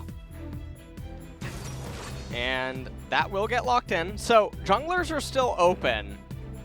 Now, I'm very doubtful that we would see something like Gragas Yasuo combo or something of that nature come out of Sandbox. Could be fun. But wonder if they'll try to really hammer on to the Ornn and the MF being there. So that is why I bring up those two champions as a combo, because Gragas probably is a champion that should be heavily considered right now. Oh, yeah. Into the Trundle. We actually had a question on Twitter about that, about why the Gragas priority is so low. But I can't actually tell you. It would be much higher if Cuz was here, but he won the LCK. He's not in the promotion tournament. Yep. Set going to be banned away here, as I was expecting Griffin to target the jungle a little bit more. Not going to be the case. Sandbox thinking about which other support to take away from Iroh. As he was our main Flash level 1 set support player. As Corki removed from UCal's playbook. Trying to mix things up as best they can. Cancel out some of these comfort picks. Of course, Griffin very comfortable playing with Yuumi on their team because they, of course, formerly had Lehens, and he was the best Yuumi player in the world. Yep. Well, Blanken's set taken away. So we're probably going to have jungle R4. The only way that we don't have jungle R4 is if they do something like a Azir on R4, but I don't think that Azir has a lot of good setup right now. Yeah, and counterpicking the matchup into UCal is probably a good idea on their side. Oh my god, don't you... What? Okay, so we're looking to see whether Lee Sin can reach 14 losses in a row. Here, if you include the regular season of the LCK and playoffs. I think it's up to 14. He has certainly not been doing a lot of winning. I have LS next to me shaking his head. Still searching. I'm not shaking my head. I'm still searching for that ejector seat button. As the Azir is going to be locked in for UCal. See what this means as far as fate. I think, you know, you see Azir and you think things like Vel'Koz being a fantastic matchup into it. But there's the Braum from Iroh. This team composition legitimately looks unplayable for Sandbox. You have MF, Ornn, and Azir basically saying Aphelios can never come in. Sylas doesn't even have a lot of value. He can never go melee range against Griffin. Oh my god, and this is what I was saying, like... That's the only out. The problem is, Tahm Kench, Sylas, and... What? I thought it was a Kassadin. Yeah, it was Kassadin, and then they moved to Akali instead. This is the Faker choice into the Azir. Fate is going to be the one potentially piloting that. We might have Sylas in the mid lane, of course. We've seen Akali's picked into Ornn's as well, but most likely that Sylas is going to be heading towards the top lane. And I like the Braum pickup from Griffin's side in response to the hijacked Call of the Forge God. But this is a janky comp at best on Sandbox's side. If Griffin lose with this kind of a draft edge, I have no words. I have absolutely none for you, Atlas. Well, I think it just means that the right team stays Yeah. in the LCK. Or has a chance to stay in the LCK. Remember, this isn't Savior. This is just demotion. For this particular match. We are going to be saying goodbye, and then tomorrow we have a best of 5. Yep. For the chance of getting back into the LCK against a team that has already beaten Griffin once. And Griffin now need to win 2 games in a row if they want to stay in the LCK. Is it Irove and Untara? They're going to be able to save them, plus a much better draft than Sandbox's here in game number 2. Oh, why do we keep seeing Lee Sin when he is never winning games? We're seeing 4 melee champions in a short range of Philios against Ornn, Trundle, MF, and Azir. Yeah. With the Braum. So if Griffin try to proactively fight, or if they do anything like rotate for early objectives and try to handshake on things, I mean, it goes completely against what they should be thinking. Oh, well, I Team mean, compositionally. Fate has a prestige skin. Oh, so you think they're mad? Yeah, Sandbox now has the mental edge. Yeah, the mental edge. And definitely the wallet edge. Ooh, which I hadn't even I think considered is that. very important. Yeah, I do think that is quite astute analysis. Well, we've got to zoom in onto the Lee Sin here. What do you think Lee Sin's diet is? Losses. He's been eating a lot of losses at the moment, and you can see it here on your screen. 13 in a row, as OnFleek has one of those. Tarzan has 5. And it could be a mind game here for OnFleek. And maybe what if the Lee Sin, what if they're harnessing all of the Lee Sin loss streak, all of that power, Oh, the like a spirit bomb, yeah, to blast it at Griffin? Whoa. Yeah. That would be the next level, next level, next level. Well, that could be what we are going to have here today. The Lee Sin Spirit Bomb against Griffin. Let's see what Gorilla and Groot can do here on this Tahm Kench Philios. It is a pretty safe lane, but not one that's going to be hard winning or anything like that. And they do clear out the minions a little bit faster here than Griffin. See how the race to level 2 is going to go, as it is going to be very close to Griffin's tower. Everything else on the map being pretty standard. Lee Sin with a red into blue and Gromp buff, it seems. Someone avoiding that Q quite nicely, as you could see. This is a lane that you've been pretty outspoken about, not being necessarily Sylas favored. Yes. For at least the first little while. So we'll see how Untara's going to play it out. He's, of course, a resident Ornn player himself. It's so funny that Sword and Untara were probably our main Ornn players, and then both of them joined the same team. Yep. I could actually feel the heat inside the Lol Park Rise when Ornn was locked in. Yeah? Sword was seething backstage. He He's was. like, well, why couldn't they leave it open when I was in the game? As Untara probably going to go over and build something now. Let's take a look. Will it be a Ruby? Probably going to be a Ruby. Yeah, it should be a Ruby. He probably wants to get Catalyst as quickly as he can, as no, he's just standing there. Oh, there we go. He builds himself a Doran shield, as Root doing a lot of poke damage to Irove here. Marking him up, grabbing him, and the Crescendum. Fantastic for long-range CC ability. As Sandbox have a lot of control here in this lane, but it's not exactly translating to CS advantages or anything like that. Just pressure on the map. Yeah. The Summit is really struggling, but does, of course, have another charge of his Corrupting Potion that he does finally use. Yep, also has the Biscuit.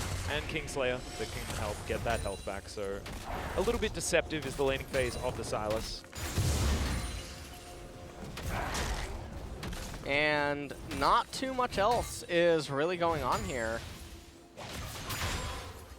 As Untara just trying to endlessly shove in the Sylas, and we shouldn't have too active of an early game. And this is the thing with Lee Sin, is this jungler does not scale. No. And he's going to be extremely hard-pressed with a Sylas and an Akali to set up any sort of ganks. Especially in Akali with no health. Yeah, Fate. I mean, he does have teleport. Yeah. Summit doesn't have a lot of mana. He's going to eat one of his biscuits now. Tara very comfortable with his mana pool right now. On fleek. Does find a Q onto a big Raptor. But he's not going to go for it or anything like that. Looks to just clear out vision where he can. Pings on the Krug camp, which might be where Tarzan's going to be going. As he puts down his trophy. On fleek now in trouble here. Will land resonating strike, bringing out the trade so far as Fate looking to come in. Yukel not with a lot of mana right here. Safeguard forward, Tarzan very low, Q avoided. Very nice stuff as Yukel now looking to try and take down On Fleek. He flashes, and the Shuriken backflip's going to be enough to get Fate to safety, but that was a janky fight if I have ever seen one. Griffin are still going to be fine. If On Fleek just landed the Q, Tarzan is dead every single day of the week, and On Fleek would still be able to get out, so... It was a decent sidestep from Tarzan, I have to admit, but you do need to land those Qs if you're On Fleek. There is the Devour. Brute still able to get a lot of damage as it does grab his Crescendum. Teleport here back for Summit, who does have himself a Revolver now. And dives on Antara here. The hijack comes in. Antara in trouble. Summit will throw this one back, and there's a solo kill out of nowhere. Antara, no idea that that was even a thing that he had to worry about.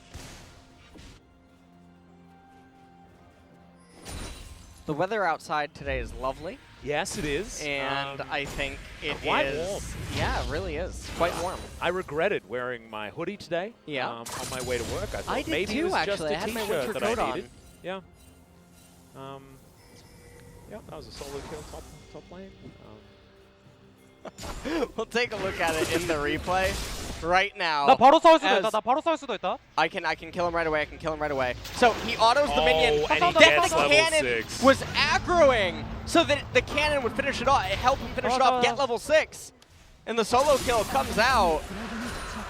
And now, meanwhile, Sandbox, they get the Infernal Dragon as well. Things are, see, that's why I was mentioning the weather. Yeah. Was because they were going to get the Infernal trade. And now it's going to be an Ocean second. Cloud Soul will be coming in, as it's not going to mirror the weather here today, which I guess isn't mountainous, but it's not very windy. It is, as you were talking about, absolutely lovely. Zantara, he's got a big wave stacked up.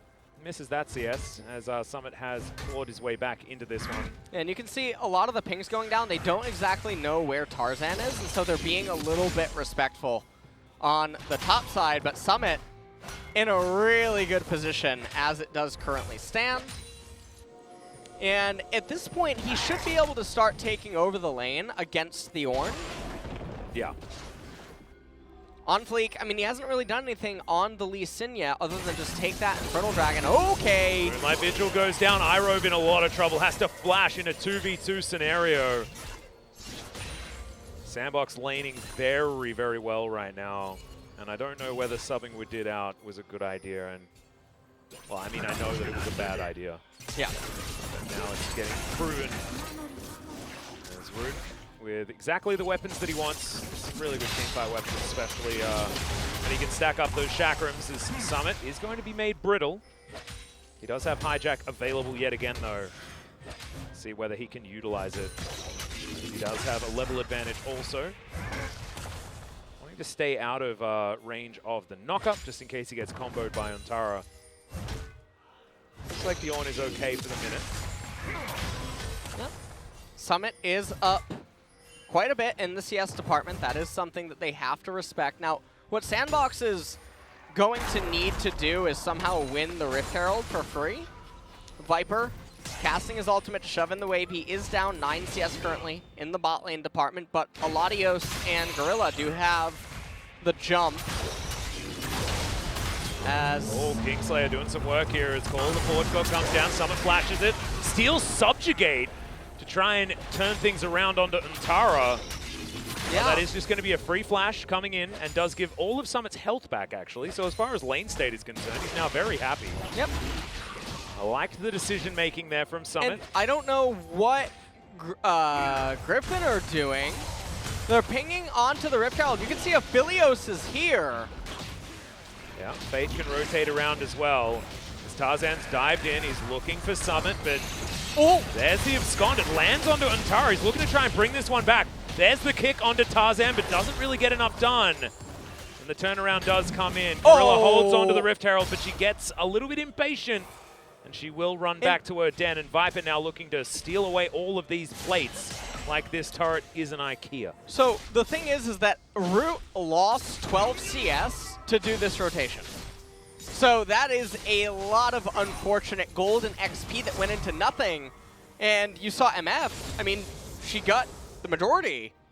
So in the end, a kill, even though it didn't happen on screen, ended up occurring down in bot lane. Yeah, because of the entire minion wave being eaten. This does give away the advantage that Root had picked up for himself as well. So I completely agree. Certainly working out in favor of Griffin. Still, Sandbox are ahead by about 500 gold. Tara, to his credit, is staying ahead in CS. Summit is ahead on levels, though. Certainly does have a lot of control in this lane thus far. He's feeling quite volatile. He's now gone back. He's collected himself his Proto Belt. He's going to be pretty tricky on this Silas. As Root is, I can feel it. Can you feel the confidence? I can feel the confidence. Yeah. Coming off this guy today. I think he is doing quite well so far in both of these games. So looking to try to chip away, get the turret plate here. And if you're Sandbox, in 30 seconds from now, the Ocean Dragon will come up.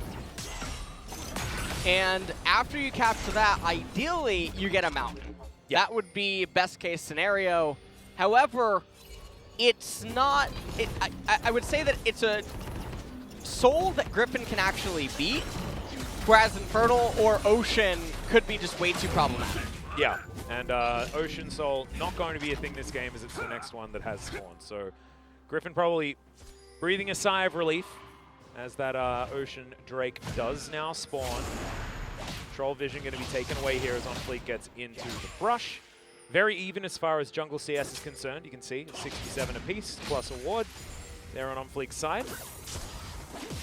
A couple of wards being picked up there by OnFleek.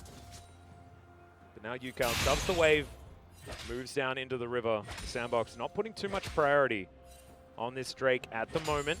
Tara getting zoned, having to respect Summit a lot right now. After that solo first blood did go down. Well, everyone is continuing to play ping pong. Now, this doesn't even really matter all that much. Griffin, they do have superior scale. Yeah. They have ornaments. Their champions in a vacuum work very well together, and Sandbox is... Oh dear. I just have to stop myself on the follow-up word, as they are being a little bit debated here by the Dragons. Wow, think about how many voyages Gorilla can go on. True. Many voyages. Wow. That is a lot of voyages. I'm sure prices are not too high right now. Yep. I mean, With Summit is Drake. actually a champion that can utilize it because you can cycle through ultimates very quickly. Can't use the same one twice in a team fight, but you can use a lot of them in a team fight because Hijack does have a low cooldown at level, when you are level 16. That's, you know, there's a relatively silver lining, maybe a chrome lining to the Cloud Drake. Kind of nice. Yeah, chrome. Well, it does bail Griffin out, as it just grants them more and more time. And you can see that all of their turrets are still really healthy. You see the mid-tier one has not taken any damage. Yeah, Top tier one. Bottom lane, but that's about it. It's Gorilla taking a bit of damage, but Root stuns up Tarzan with the last couple of bits of ammunition in his Gravitum. As Iroh, all right, Troll Vision goes down, and Root is going to get the bad news. Immediately heads on over to Bertha, is going to punish her. As Viper will push this minion wave into the turret. Turret plates just fell down, so not too many of them going either way, but as far as the turret plate advantage is concerned, it is going to be a win for UCal in the mid lane as he was able to get one, but a couple picked up by Sandbox's bottom lane to get this Aphelios into danger territory. Currently ahead by 12 CS on top of everything. You can imagine Viper not feeling too much pressure because he just needs to think about positioning in team fights as this game continues, and he should be okay. This Griffin composition, as we've spoken about already, is just much easier to pilot than what Sandbox have put together. Sandbox, on a really good day, right, they can finesse their opponents, but could be dangerous. Safeguard comes in. Double up, not going to find any joy. As Yakali's not down by too much. It can be hard to farm in this particular lane against the Azir. You do run the risk of standing on top of the Sand Soldiers a lot. And one of the things that is going on in this game is that Sandbox, they're going to have basically one more chance to probably fight before the itemization and just sitting back becomes basically the guarantee or the surety for Griffin. Yeah. And that'll probably just be the next Cloud Dragon.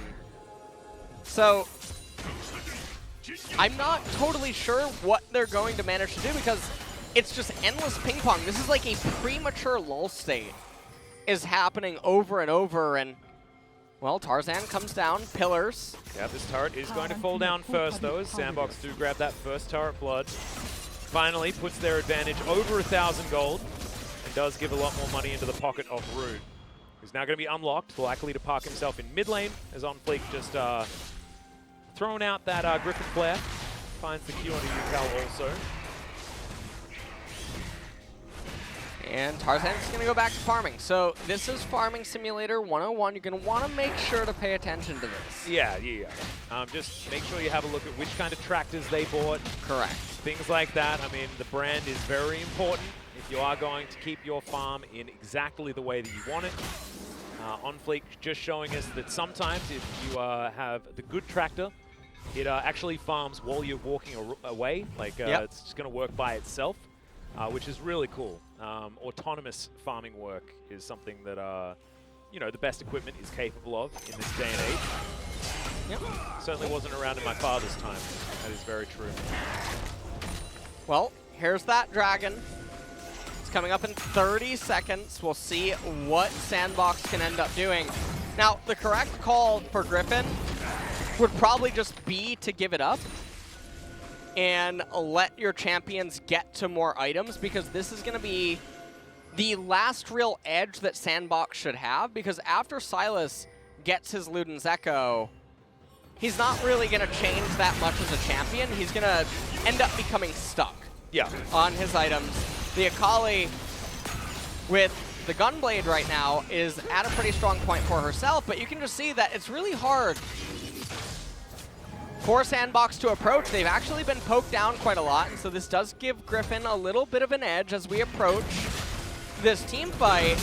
And if Griffin is going to land, there's the Moonlight Vigil. It is going to be true as well onto Griffin. Summit finds his way in with the Abscond. Immediately he gets exhausted. Shuriken backflip there from Fate, but he's been subjugated and is going to run away. And now the Ornhorn comes in, and Tara gets one knock up at Root. Devoured, kept in safe range. And Sandbox now have the inside track towards this dragon. Summit even there to clear out this minion wave. As it looks like Soul Point's going to come through. Searing Charge not going to work out there from Tara. Summit uses his flash to keep himself out of the way. Sandbox successfully moved towards Cloud Soul Point, but it's much worse than the Soul Points that it could have been in this game. And Griffin are still ahead, as weird as this sounds, because their champions are worth more in terms of base. They're just actually fundamentally better together than the opposition. So as the game does draw on, as Antara gets to his ornaments, probably going to be Forge Fire Cape next, although he seems very stunted on gold, as he's almost level 13 and he only has one item. Does have Bramble Vest, and probably go for Forge Fire Cape next. Oblivion Orb plus Sorkpen Boots on the Azir.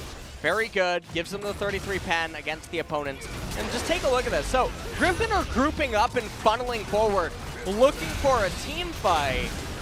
And Sandbox really quick to capitalize. Fake it zoned out, as did Tarzan and Yukal. Tom Kench exhausting Viper.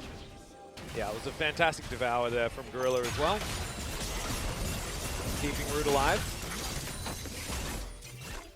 And Sandbox, they're only up 1,500 gold, but that's not really a meaningful advantage. No Luden's Echo yet on the Sylas. I don't think he's been back for quite a while. Yeah. He's now moving back down towards bottom side, and Tara continues to have just a slight gold advantage, but now they're fighting this one out. Horn comes in yet again, as Tara going to have to flash in a 1v1 to escape this. I don't know whether it's like actually something that he needed to flash away from, or whether he's just really scared of Summit. Well, I'm not so sure of what is going on here. As okay. That was a cue to steal it away. yeah, that was very interesting. Fate is going to raise the top turret. And so now it's a 2,000 gold lead. And Griffin, I really can't stress it enough. They're still in a really good spot, even if it doesn't look like it. Yeah, I mean, They it looks have- at the moment like Sandbox on track for a perfect game. Is Root going to get devoured once again? I've seen this movie before. Is Gorilla going to go down? That's their first kill. Safeguard's going to get on fleek to safety. As you can see, Root doing a lot of damage. Still, Yep. that is one pick off, and Griffin do get at least some statistics on the board. Yes. So they end up getting a kill for themselves. It also goes on to Ornn, who can really use it right now, trying to get to that second Ornn item. Yep. As he is level 13 now. Now, you take a look at this, and you got to ask yourself the question as Sandbox. Is it imperative that we get 300 chip damage onto the turret in order to group up so that the opponents can then use their ultimates on us? And I think the answer is 용 봐도 no. 되고요, 이제. Wasn't bad. Wasn't bad. Watch Dragon. Dragon. And I think that the Devour was very good. I think if Root dies, it is much worse. And Root now has the two items that he's looking for. We still are having Viper sitting only on the Essence Reaver. And he's got a few other random items there as well, so felt forced into purchasing an Executioner's Calling early. And feeling like he needs to respect the double AP coming out of the solo lane from Sandbox. So has a Negatron Cloak also, going to put his Infinity Edge a little bit further behind. As Iroh, the Unbreakable, used just to block some of Root's damage here. Who switches over to Gravitum Infernum. And Root does need to be a little bit careful. He's certainly playing very far up. As On Fleek grabs himself a Rift Scuttler, is now 20 CS in the lead, 5 camps over Tarzan right now. And Griffin, they are just scaling up. Untara should get 14 soon, and when he does, never mind. No one has a Alice. Yeah. You need an ornament in order to get the ornament. Edge is coming. Yeah. Golden Edge is coming. I'll- As Summit yeah. finds himself a Glacial Fissure. And just throws it out because he can, I guess. Possibly to help clear out a minion wave. That was very weird. But now, Summit going to have to wait. He's level 14, so his Hijack still with a bit of a cooldown. Now 15 seconds to go. Cloud Drake going to be spawning. Cloud Soul, an opportunity. Teleport in from Antara. From the top side of the map, Summit dashing on over. They are going to clear out this control ward. And Sandbox have control of the pit. They have the low ground. Yeah. As LS would say. Trophy comes out. I think that they're just gonna burst. Wait. Griffin needs to make a decision. They need to go in. They need to try and do something. As Root going to get devoured. The Ornhorn not going to come back there as there's Cloud Soul. And now in goes Yukal. Only hits Gorilla though, and he's going to be taken down. The bullet time has to flash immediately, and Viper gets no damage. Now the Ornhorn is going to be picked up, locks down Iroh, and Summit is still alive. Flashes out, stays true, and now Gorilla looks for Root, who's dived on top of this Ornn. He is extraordinarily dead. Shuriken backflip is going to land also, and Fate is not done. Now looking for Tarzan, who's behind enemy lines. I was half expecting that turret to hit Fate, but that is their side of the map. Griffin were running in the wrong direction, and Tarzan is probably going to survive, but now Severum Crescendum is there for Root, and ladies and gentlemen, I think we're starting to wave goodbye to Griffin. I think that the Griffin is not flying today, or maybe it is. First class on Jin Air, that's what I'm talking about. Ace Dragon can get good deals. Oh no. All right, let's take a look at this team fight one more time. So, Onfleet goes out, and then Untara allocates the ultimate onto Onfleet, who ends up getting the dragon. It was at 69 HP. Watch UCal, he flashes over, takes the blast cone. It doesn't even matter, it's such a disjointed team fight. As now, Summit says, let me show you how to really do it, as he casts his own Ornn ultimate before flashing backwards and trying to get out. Viper tries to recall, hides behind Bambi, but eventually is brought down by Fate. Yeah. I'm so sad that you said Bambi. Yeah.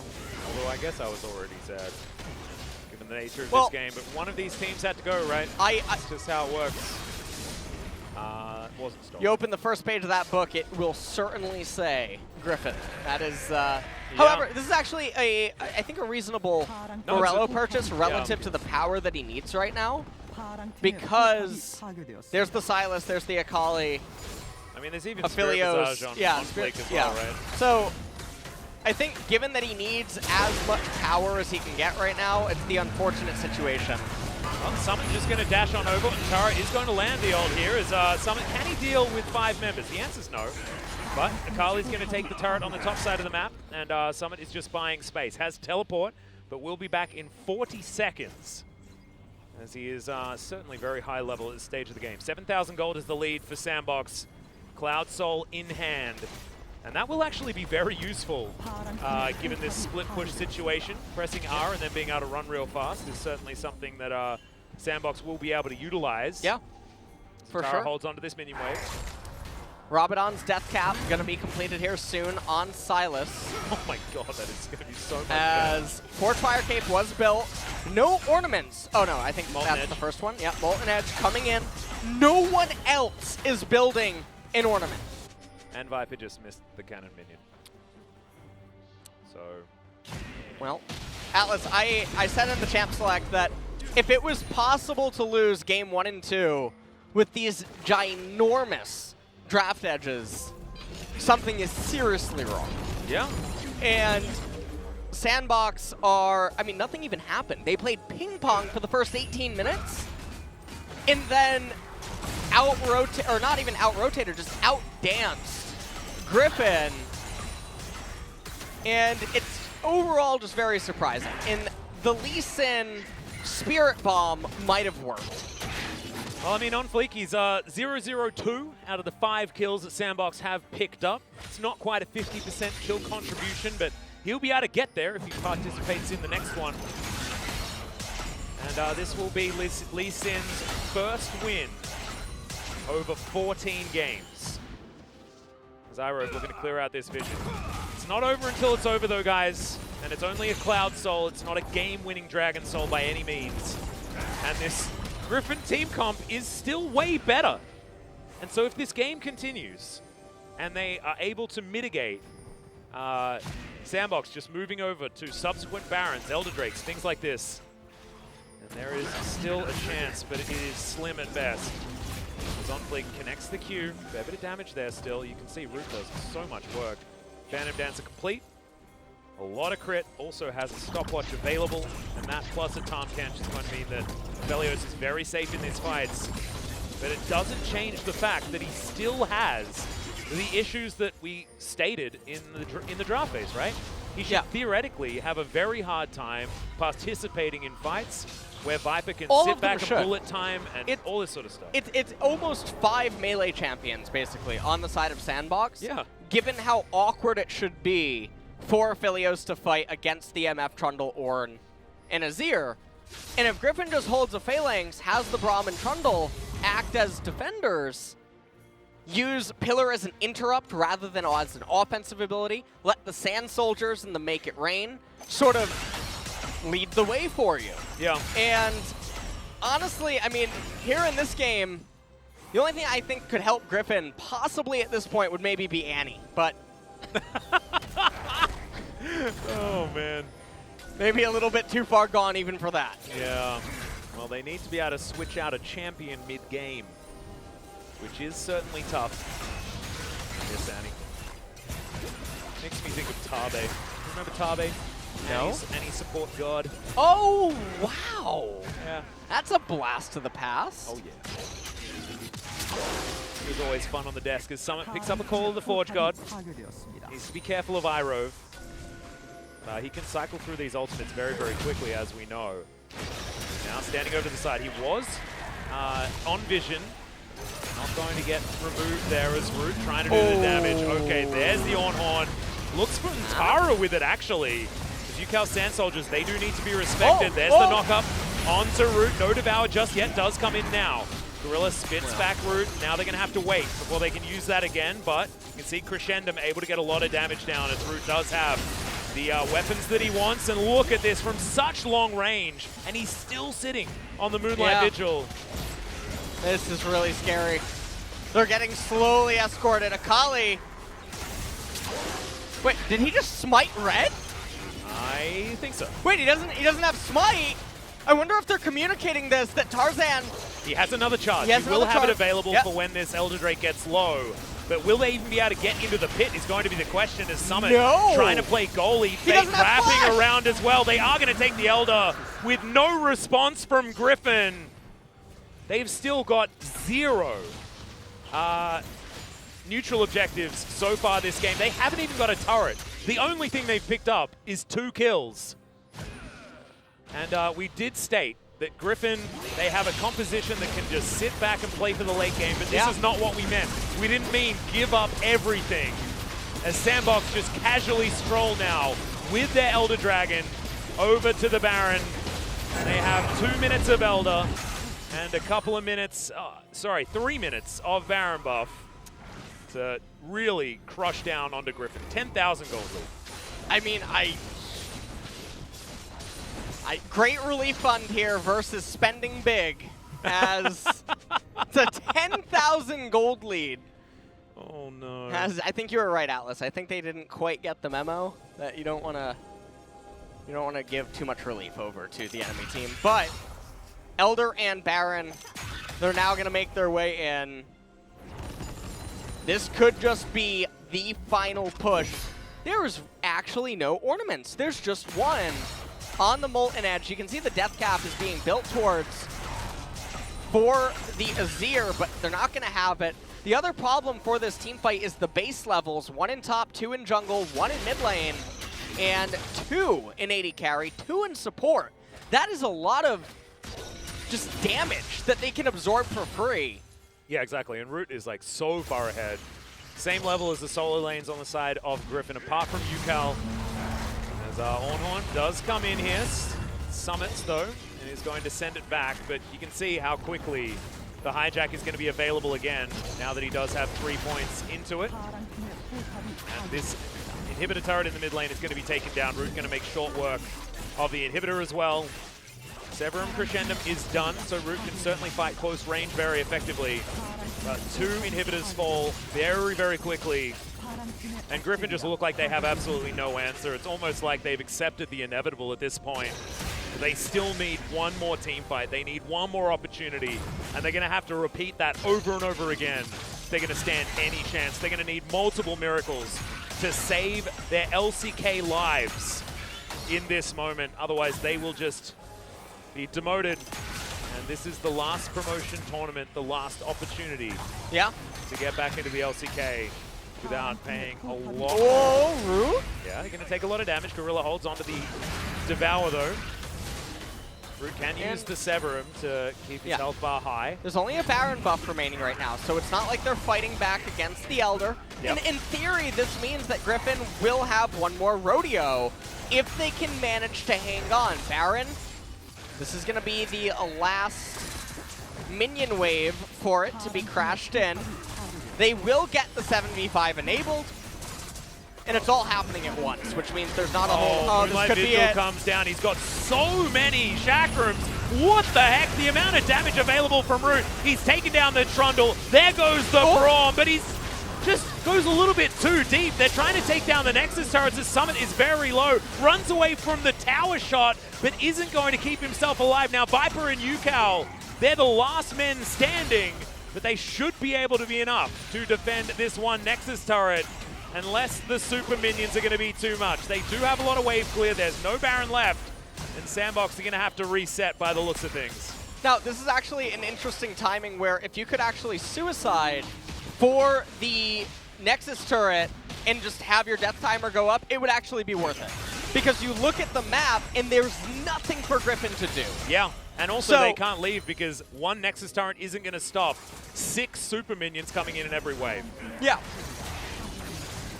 And you're going to see what happens here. Root doing so much damage on Eladios. Ends up bringing down the Braum, but he goes way too far forward. That was just massive burst damage. The Sand Soldiers doing so much value. Right here, Summit even dying at the very end. They turn back around to try to get value out of the turret. Now, Elder is in a minute and a half. This is an enormous amount of free gold and EXP being given over to Griffin. Yep. So this is going to help bring balance to the levels. However, Sandbox, they're going to group up. Here we go. Yep, there's the Ornn ultimate. Lands only onto Gorilla as Summit sends his one back. Vantara going to get knocked up by that one. Unbreakable is in as Tarzan's taking so much damage. Fate enters the back line, but gets under his shroud as he gets exhausted. Perfect execution, not quite working out here as Root is still doing so much damage. Calibrum and Infernum are online, so has that extra range to work with. It's now Sandbox just looking to escort more minion waves in and keep up this pressure. But Griffin have staved them off for the moment. Yep. No one to die just yet. OnFleet goes and picks up the enemy red buff. Now moves himself back into the Griffin base. But somehow, some way, Griffin are holding on. This is insane. Oh, man. Okay, Glacial Fissure comes out from Summit. He's trying to get something done. This is the... Oh my God, Aphelios! Root just wiping the floor with him. The Akali's going to fall down. Remember, Yukal does have a lot of damage, but so does Root. The cleanup is in, and Root hand delivers his team back into the LCK. And Griffin have been eliminated from LCK. Sandbox keep themselves alive for one more series that will be tomorrow. Yeah. And if you went back in time 6 months and said that a team with Viper, Tarzan, and Yukal would get relegated in the LCK, or Griffin as an org would get relegated, I don't think anyone would probably believe you. Yeah, it's incredibly unexpected. Yukal there, I mean, he was doing a hell of a lot of damage in those late game team fights, but never really found his window, never really found his opportunity. As you can see what did. Oh man, the amount of pressure on players like Ontara, onto iRove as well, who come in that clutch moment and are forced to perform. And they get a draft like that should have been able to be piloted to a win. That was a draft. That was a massacre in the draft, and they couldn't win with it. That is, I don't know. I think you would want Griffin's draft 99 out of 100 times, practically. So, or 100 out of 100, if I'm being honest. It was really big. They have simultaneously winning lanes, better scaling, better mid-game. They have everything that you could want, and the opponent has a non-factor jungler that can't realistically engage. There's no real kick targets. And yet, mechanically, Sandbox outplayed Griffin at every stage of the fight. Griffin were constantly, I don't even want to say on different pages, they're in different books. Yeah, I think there must certainly be something else going on with this team. It's turmoil, to say the least, as you saw Tarzan in tears there after Griffin play their last game on the LoL Park stage. For the foreseeable future, there is a chance that they can buy back into the league, but it is now a pipe dream that is a lot further away. And there's Nahan, and I think everyone is sort of also wondering, why the hell did he not go top lane, or even UCal go top lane? I mean, that's what and we were have asking for Nahan at the play beginning, mid, right? Yeah. because he's better than all the top laners. He's also a really good mid laner. Yes. We saw him So on Dragon X. We just haven't it's seen him for so long. Really bizarre. I had him slated as being the 4th best mid in summer 2019. The guy is really, really, really good, and they never once tried to utilize that roster swap. I mean, and mid laners can go top lane. Mid laners are the UCal, roles like, that can do everything. UCal So also was our Ornn player in mid. He was a Nautilus player. He plays a lot of melee champions. He actually, like, part of his champion pool is just top laners, right? Yeah, it would have certainly suited. I don't know. It's bewildering. It is. Peculiar. And it's really sad Perplexing. to see. It's really sad to see a team that in 2019 was so dominant. Even 2018 when they debuted, they were super dominant. And now to fall down so far and to fall out of the league, winning one game in the promotion tournament after looking on an uptick, honestly, in their last few games in the LCK. I think I know why Chovy looks so stable all throughout 2020. He left made the right Choki choice. at Griffin. Ah, That's that's what what happened. it is. Oh, I think my we found the goodness, I ghost didn't- coach. Yep, The there we secret. go. It was there all along, and we never knew. We just couldn't point it out before today. Still is sad. I told a bit of a lie towards the end of the game. Of course, Sandbox have not made their way back into the LCK yet. They still need to take down SRB Gaming in tomorrow's best of 5, but this is certainly a big confidence boost for this team. But I still think that they have to look at the drafts. I mean, I think they need Root to play this well also. Viper, even all of this, like, I have no idea what they were thinking grouping up like that, especially after having just won previously by poking them out. So it's really difficult to break down in highlights or replays the types of mechanical blunders being made. This was a saving grace for Griffin. Yeah, that was their one kill. And again, they weren't down in gold, really, almost at all, for the first 20 minutes of the game. They even rolled a really fortunate Dragon, Cloud, which bails them out because it's not integral to the game, and it's not like an end Dragon. It's not something that you get the soul and miraculously the game just ends. Yeah. It's one that is definitely beatable. And you gotta feel bad. You really do. But Sandbox, they're not out of the woods yet. Like you said earlier, they go on tomorrow for one final best of 5 versus SRB Gaming. We'll see whether they can win. Of course, SRB's already taken down Griffin so far, but they didn't put up much of a fight at the hands of Team Dynamics. We'll just see whether they're back on form as we look to tomorrow's games. But right now it's about saying goodbye to Griffin. As, I mean, they killed Root there. That was their second kill of the game. And so it did delay the inevitable just a little bit as Summit took a few too many turret shots. But the damage had already been done. And Root gets back.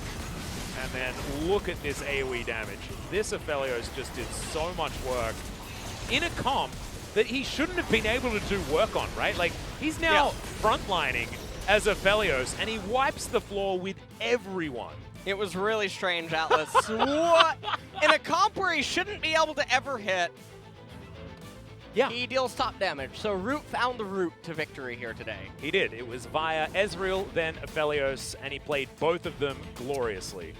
He was by far, I think that like, it's really funny because we don't have player of the game in this tournament. No. But I feel like there have been some really clear player of the games in these series. It's 100% Root. Oh, well, Chovy gets it by default, and then the secondary one goes to Root. Okay. Chovy gets it because he delivered Choki over to the other opposing team. I see what you did there, That's what he did. That one stayed at home. Although Chovy didn't really have the greatest of playoffs, they still made it to the playoffs, so that's absolutely fine. And now we have it, guys. That best of 5 happening tomorrow. Myself and LS will be there with you as SRB Gaming up against Sandbox. That is going to be a Sandbox, match. yeah, they're fighting for their Now- way back in. The thing is that Sandbox, they draft very all-in early mid-game compositions, and in both of these games, I wouldn't even say that they necessarily achieved anything at those stages, Yeah. but they just outplayed their opponents in the later stage. Again, they got 2-0'd by Dynamics, but I think that their 2-0 was... It looked better than Dynamics versus Sorabel. Yes, So, that's absolutely true. we'll see what happens. Exactly right, but that is it for tonight, ladies and gentlemen. We'll see you tomorrow for that best of 5, and for now, goodbye.